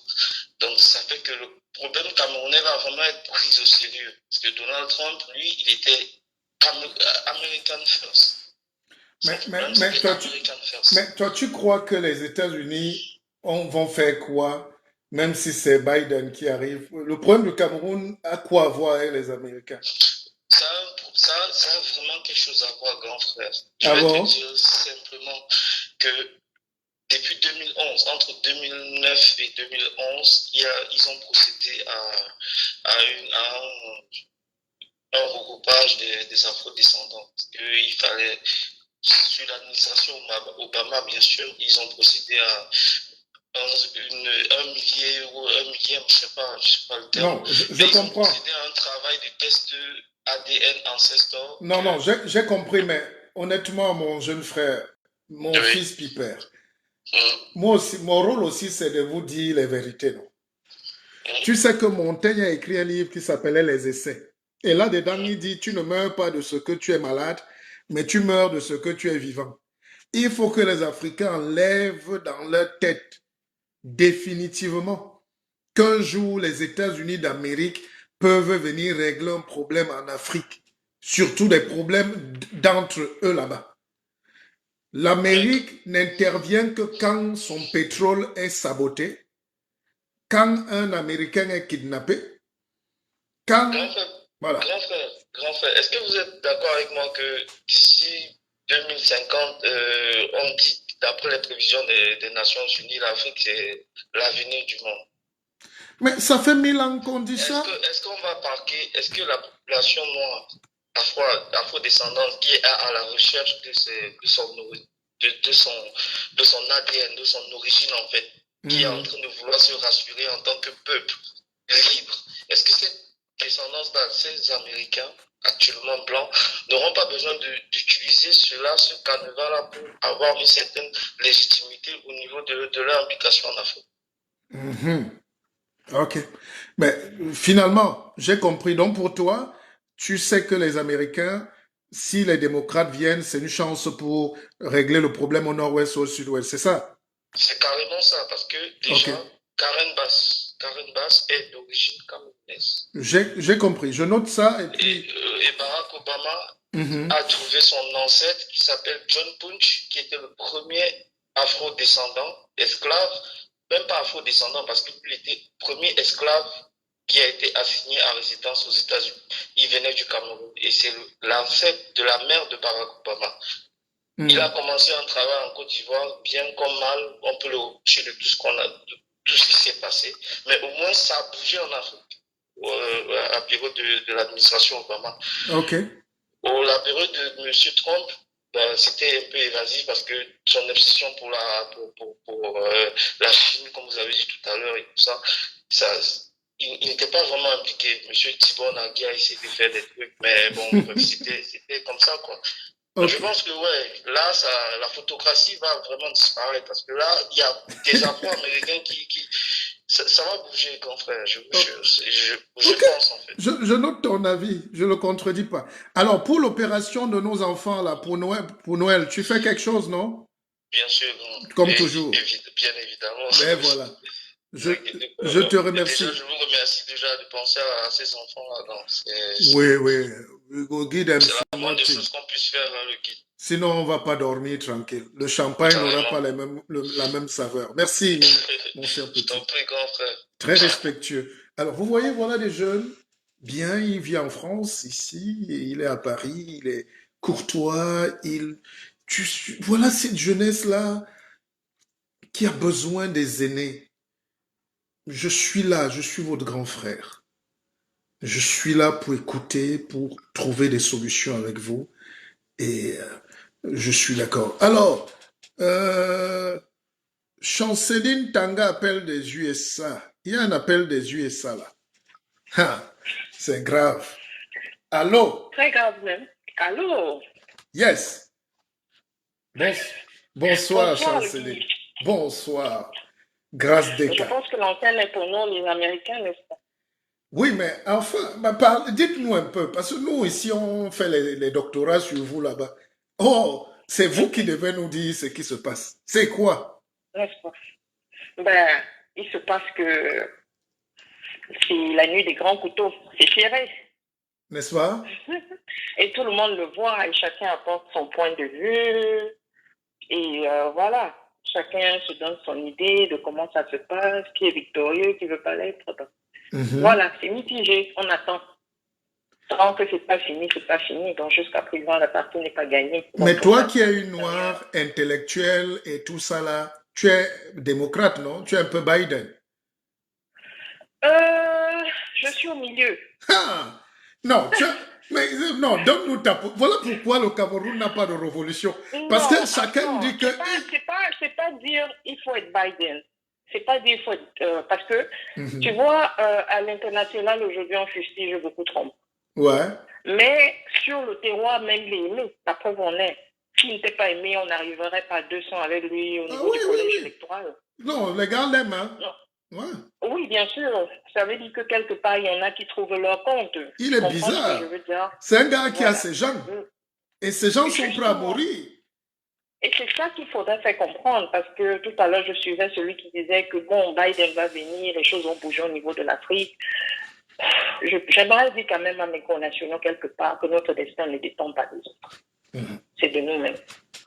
Il est président des Américains, il n'est pas président des Africains. Donc il faut à un moment donné qu'on commence à enlever ce genre de discours-là de nos têtes. À penser que quand quelqu'un est nommé président aux États-Unis, il va changer le destin de l'Afrique. Le jour où on va comprendre que le destin de l'Afrique dépend des Africains, on va arrêter ça.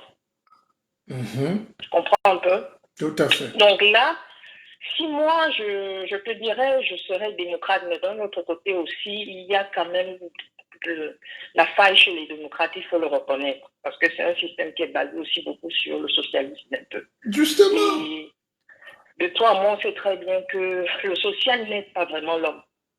Ça ne booste pas. Et personne n'est content de toujours voir qu'on va se couper ces taxes pour pouvoir aider les autres.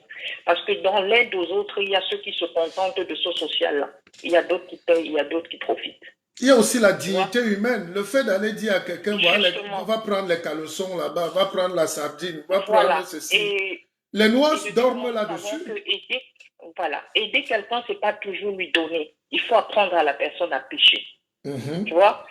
Ce qui fait, par exemple, que les Américains, comme je l'ai dit tout à l'heure, il y a un bémol avec Trump. Le président Trump, à l'international, a carrément foqué la diplomatie, c'est-à-dire c'est un anticonformiste. Et Dieu le sait très bien que les Américains, on les a toujours placés sur un piédestal.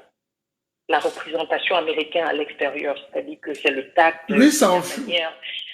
Voilà. Mais quand lui, il est arrivé au pouvoir, il a carrément saqué les règles de le protocole. Donc, pour lui, le protocole n'existe pas. C'est un riche, on n'a pas lui donné des ordres. Il va parler comme il veut, il va s'exprimer comme il veut. Mais c'est également quelqu'un qui a eu une belle politique pour ceux qui regardent avec beaucoup plus de profondeur. Il a donné l'argent. Il a donné l'argent aux riches, hein, les sociétés, Oui, l'économie. c'est normal. C'est, comment je veux dire, c'est le privé qui fait l'économie aux États-Unis. L'économie américaine n'est pas totalement basée sur le gouvernement. C'est les entreprises privées qui font tourner l'économie, qui donnent de l'emploi également. C'est-à-dire que j'ai Donc, vu, Trump a dit par exemple au gars, là, il a pris une société, là, je prends une société au hasard, il a pris Amazon, il dit Amazon, vous ne payez pas de taxes pendant 5 ans, 4 ans, et oui. puis les gars ont fait 125 milliards d'économies et de dollars et ils ont remis dans les emplois. Oui, normal. Quand une économie, par exemple, quitte un pays pour aller se recréer dans un autre pays, c'est le taux de chômage qui augmente, il faut le dire. Mais quand il favorise l'entrepreneuriat, favoriser l'entrepreneuriat, ça veut dire également qu'il faut qu'il injecte le fonds au niveau de ceux qui créent l'entreprise. Et c'est important qu'il favorise les riches, mais il en abuse un peu parce qu'une société ne peut pas être faite uniquement des riches.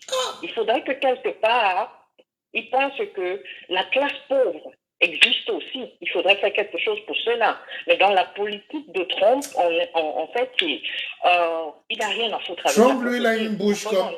Trump a une bouche ronde pour dire never. Voilà, il n'a rien à foutre. Est-ce que la fois qu'on est, est-ce que vous l'avez vu visiter un pays africain? Tout dans la tête, c'est carré. L'Afrique, c'est la misère. Bullshit. Voilà. Bullshit. Voilà, Bullshit. Et il n'a rien à foutre avec vous. Donc, et la même représentation, je le fais au niveau de l'Amérique. On sait très bien que la société américaine, c'est une société bien disparate. Donc, les pauvres. Mais Trump est quand même honnête. C'est pour ça qu'on ne l'aime pas. Les gens de type-là n'ont pas beaucoup d'amis. La vérité fait mal. Ceux qui disent la vérité. Quand Trump a dit que nous sommes des pays de merde en Afrique, mais les gens ont failli mourir. Mais quand tu regardes, tu comprends que Dieu ne peut pas donner le paradis aux gens et ils refusent et ils font l'enfer sur place. Mais est-ce que ce qu'il a dit est faux? Quand on peut regarder nos morts et ne pas jeûner, quand on peut regarder la misère, quand on peut priver sa population de l'eau et de lumière, il ne faudrait pas qu'on apprécie quand même un peu en disant que tout va bien. Et si quelqu'un vient le dire à haute voix, pourquoi on devrait se plaindre? Non. La vérité fait mal, c'est la façon de le dire, parce que lui, je dirais tout simplement, comme je dis, il n'a pas de tact, il n'est pas délicat. Il y a une façon de le dire. Non, il s'en fout. C'est never. Il s'en fout.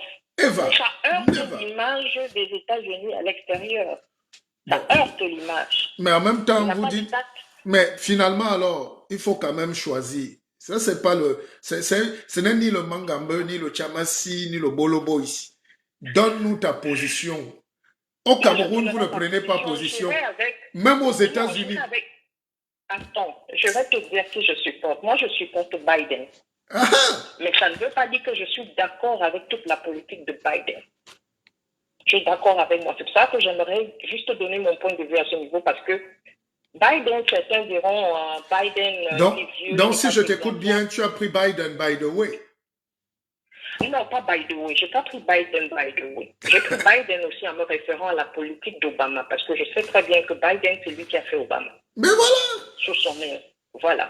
Et que je sais également que nul n'était... Le pouvoir n'est pas concentré entre les mains d'un président aux États-Unis.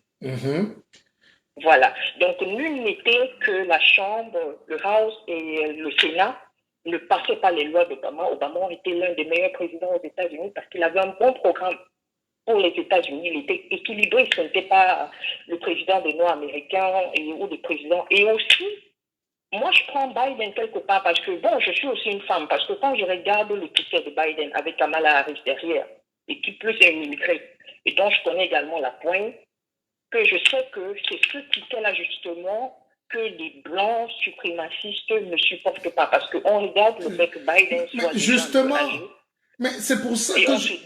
Voilà, c'est pour ça qu'en réalité, il faut l'alternance. L'alternance, c'est bien. Justement. Surtout quand ça vient de ce côté où on a aussi une femme noire qui est présidente. Parce que si Oui, le papa là peut tomber, là, la femme là devient, elle continue le pouvoir. C'est déjà arrivé aux États-Unis.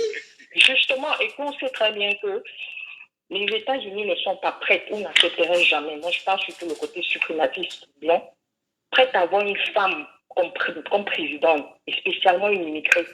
Or, avec le ticket de Biden, ça peut casser la règle. Je ne suis pas en train de prédire sa mort, hein, mais je suis tout simplement en train de dire que c'est un ticket également que la communauté des suprémacistes n'aime pas parce qu'ils voient ça par derrière. Et c'est l'une des raisons, selon moi, qui fait à ce que Trump a été aussi massivement voté, parce que ce ticket-là fait peur. Ce n'est pas un ticket qu'ils auraient souhaité. Donc, pour moi, déjà, avoir ce ticket m'intéresse parce que j'aimerais voir ce que ça va donner. Il faut respirer. Les Africains refusent la démocratie. Beaucoup disent qu'ils veulent Trump. Bon, maman, je te laisse, hein. Tu as pris 10 minutes. Tu voulais conclure? Ça va, non? Non, en fait, c'était une belle causerie. Donc, voilà. Oh, merci beaucoup. Je te remercie. Je t'en prie. Oh, je sais. I know who you are. Hein? Bon, alors, qui d'autre était en ligne là? Parce qu'il y a quelqu'un qui dérangeait là en ligne. Voilà. Allô? Bonjour. Bonjour. Martial Bissocre. Oui. C'est bien ça. C'est un certain Joras Njomo. Je vous ai suivi en live et je vous suis depuis presque 3 ans. Voilà. Est-ce que je peux aussi participer en live? Voilà. Je ne sais pas comment ça se passe. C'est la première fois que je participe. Vous êtes déjà en live. Mais pourquoi vous m'appelez d'abord comme votre camarade? Je dis, hein, petit. Oui. Jaurès. Oui. Tu m'appelles, méfie-toi. Hein? Mon grand, mon père. Excuse-moi, j'ai vu le numéro en dessous, voilà la raison pour laquelle je vous appelle. Excuse-moi si j'ai Non, vas-y. Oui. Je voulais participer parce que j'ai vu une dame qui parlait tout à l'heure, bon, c'est pas moi. Ouais. Mais elle n'a pas compris la stratégie des Coms.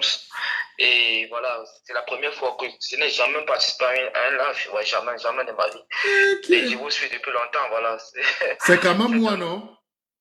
Ah, ouais, je vous suis, hein, et je suis tous les Camerounais qui font les lives, mais je n'ai jamais participé, quoi. Jamais de ma vie, je les suis.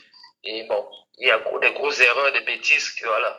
Mais vous êtes intéressant, j'aime vous suivre, voilà.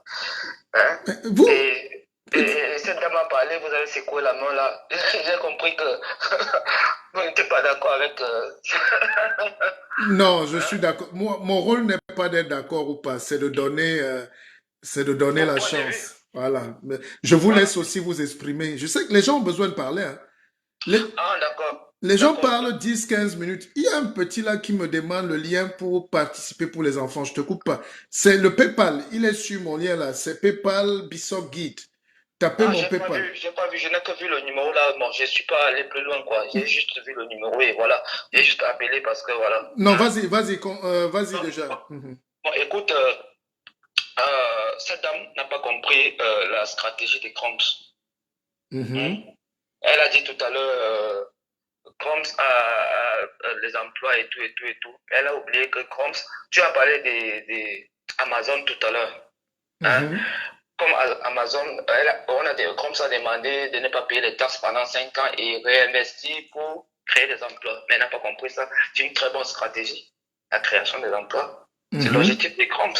Et elle oublie que Crumbs cherche à fermer toutes les industries américaines en Chine et pour faire revenir aux États-Unis. Oui. C'est une manière de créer des emplois aux États-Unis parce que j'ai des connaissances là-bas qui me disent que il y a eu hausse d'emploi, il y a eu des emplois, il y a des gens qui pouvaient travailler pendant 2 jours, 3 jours parce qu'il y avait beaucoup de demandes d'emploi à un moment donné pendant la période des Trump. Ça veut dire que Trump a réussi. Bon, donc tu supportes Trump alors? À 100%. Donc un président qu'on tape et qui ne veut pas partir, vous voulez la démocratie en Afrique ou bien... Toi, tu es du côté de l'économie, hein? Je suis du côté de l'économie.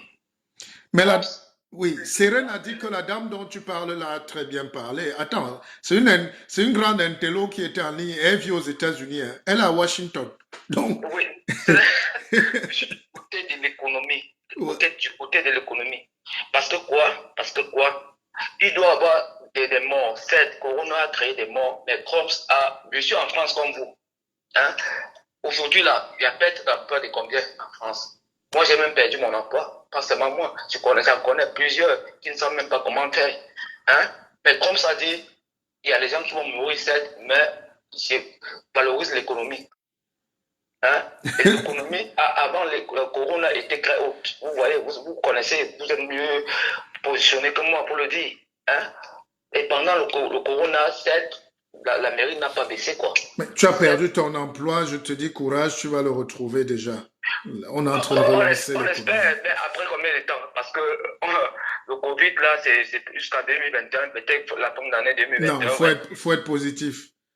Je le sais, monsieur Bissok, je le sais. Je peux t'orienter dans des secteurs d'intérim ici où on emploie, on cherche même. Mais la stratégie de Trump a été positive. J'ai compris. Il y a eu des morts, mais les gens vont suivre.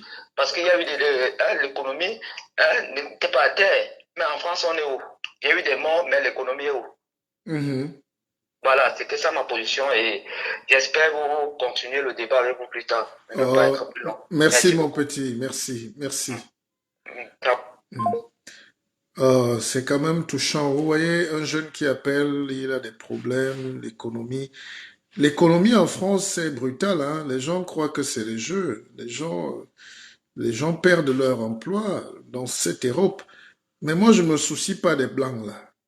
Quand vous voyez les Français travailler comme ça veut dire qu'ils ont les atouts. Ils sont en train de préparer quelque chose. Les Occidentaux sont en train de préparer quelque chose. Bon.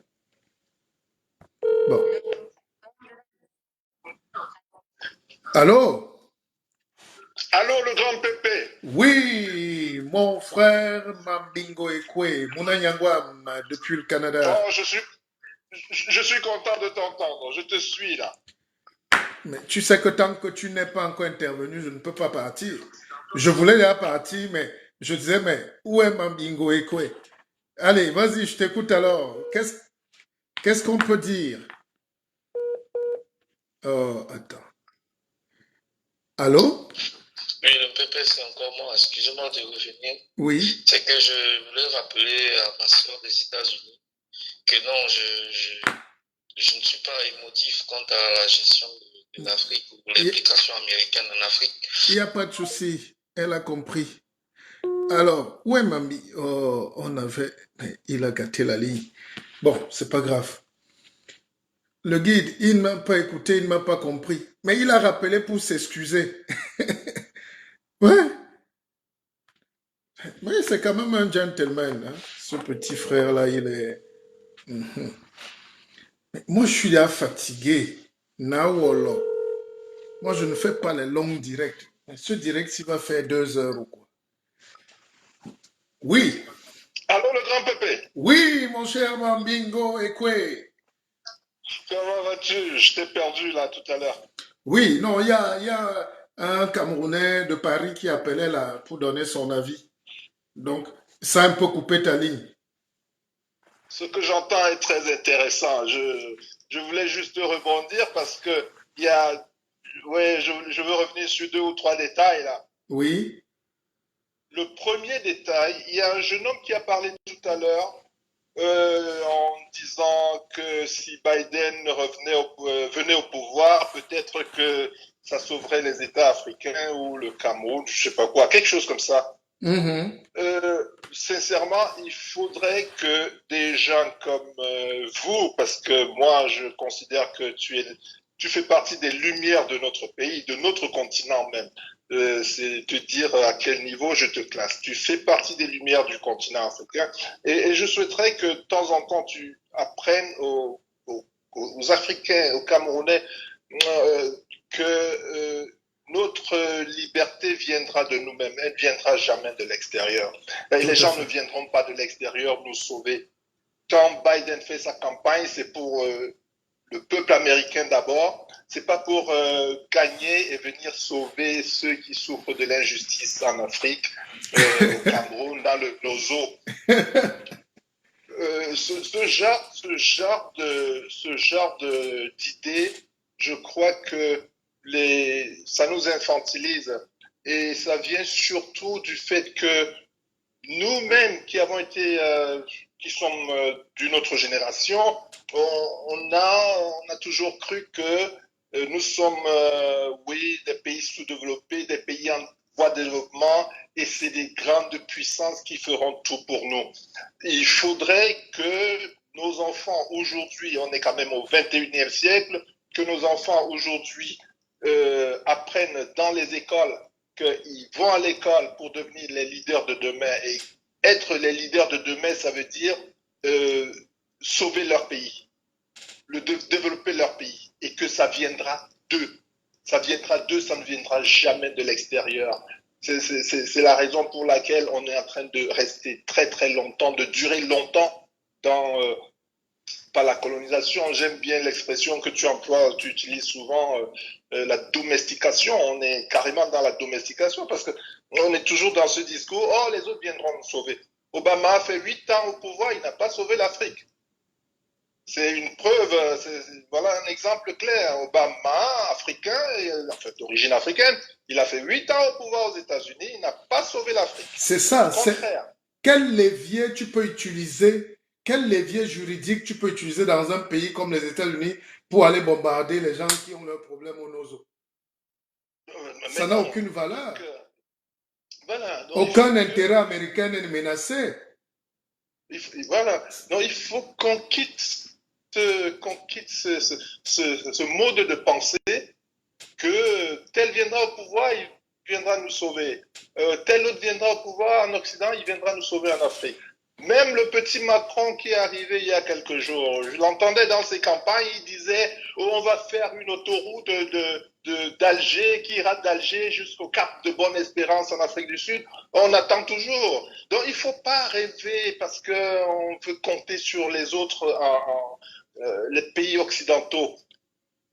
La deuxième remarque, c'était une parenthèse pour nos enfants, que peut-être si les programmes scolaires changent plus tard, qu'on leur apprenne que le salut viendra de nous-mêmes, ça ne viendra jamais de l'extérieur. La deuxième remarque que je voudrais faire par rapport à Trump, c'est que c'est quelqu'un que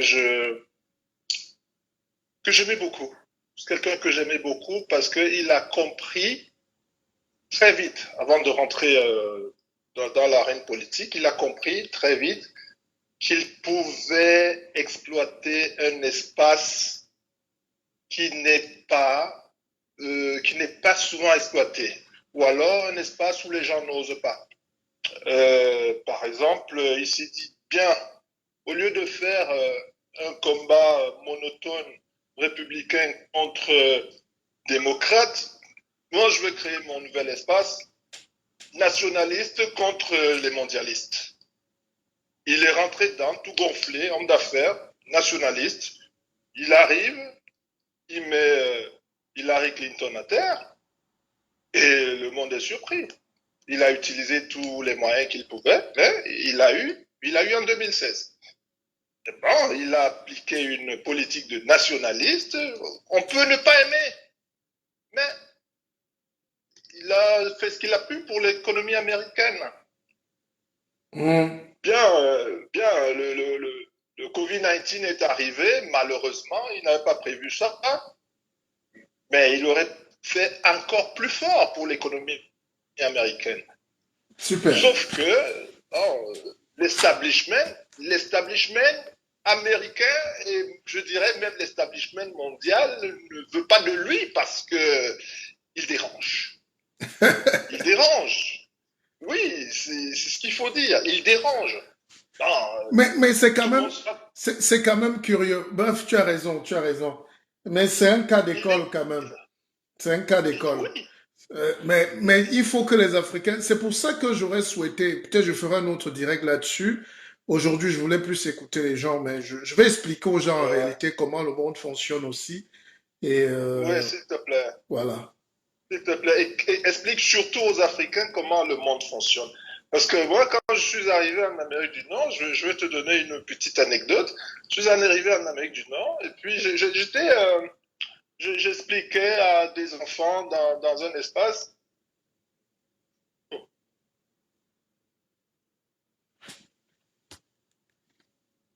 Oh, il est parti. Non, je suis pas parti. Je croyais que... Oui, Ouais. enfin, il y a quelqu'un qui... Il y a des gens qui appellent. Enfin, vas-y, chute, conclue un peu, et puis peut-être... Oui, oui, Mhm. je veux conclure très vite. Je revenais, je voulais juste te donner une petite anecdote Oui, où vas-y. Oui, oui, oui, s'il te une, plaît. une toute petite fille de 20 ans avec qui je discutais, on s'est rencontrés dans un espace culturel, je crois que c'était une bibliothèque, et puis ben, ça fait 15 ans de cela, hein, et puis elle me dit, ah mais vous savez monsieur, le problème de l'Afrique c'est que là-bas ils n'ont pas compris la dynamique mondiale. Et là, je regarde un enfant de 20 ans qui est en train de me dire ça, et je me dis, mais au Cameroun, on aura du mal à tenir ce genre de propos. Un étudiant, ou alors, je sais pas moi, même dans un espace politique, ou alors dans un espace où les gens ont les décisions, le pouvoir des décisions, Mhm. ce genre de choses, ils ne sauront même pas le dire. Mais un enfant de 20 ans qui vient d'avoir à peine son bac, qui est en première année d'université, est en train de me dire, oh mais monsieur, vous savez, le problème de l'Afrique, c'est que ils n'ont pas compris la dynamique mondiale. Et effectivement, il faut que les Africains, Mais comment les ceux gens qui vont sont... comprendre la dynamique mondiale s'ils n'apprennent pas des gens qui comprennent la dynamique mondiale? Bon, je vais Mais peut-être, il y a quelqu'un qui en attend depuis quelques minutes. Je pense que je vais ouais, peut-être le prendre. Et tu sais que nous, on vas-y. peut continuer le débat à côté, hein. Tu es mon frère. Oui, Et on pourra continuer on a on souvent. pourra continuer tout à fait, on continuera le débat inbox. Merci beaucoup, Pépé. Merci, tu Merci, fais du mon bon frère travail. Mabingo Ekwe. Merci. Ah, vous savez, hein, quand mon frère Mabingo Ekwe appelle du Canada comme ça, j'ai envie de vous dire des choses. Mais bon, j'ai envie de vous dire des choses. Euh,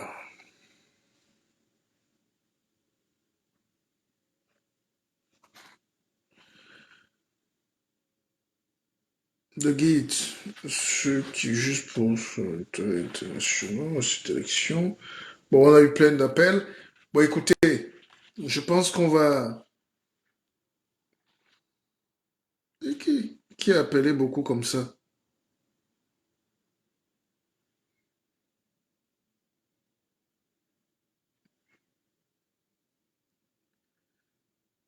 Ah, j'ai pas pu avoir.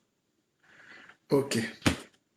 Bon, mesdames, messieurs, merci d'avoir participé, hein. On a fait 1h52. Ok. Faut quand même que le PP se repose un peu. On a fait presque 2 heures. Donc, je disais que je peux revenir. Si vous voulez que je fasse un live sur l'écoute personnelle, hein, parce qu'on va parler, je peux faire un live très tard dans la nuit, c'est-à-dire 22 heures ou 23 heures, mais pour qu'on parle un peu un peu du côté du mysticisme de la vie, du côté prendre en charge son corps, son âme, se comprendre. Parce qu'il y a un petit frère qui a appelé tout à l'heure, il m'a dit qu'il a perdu son boulot, il semblait un peu gêné.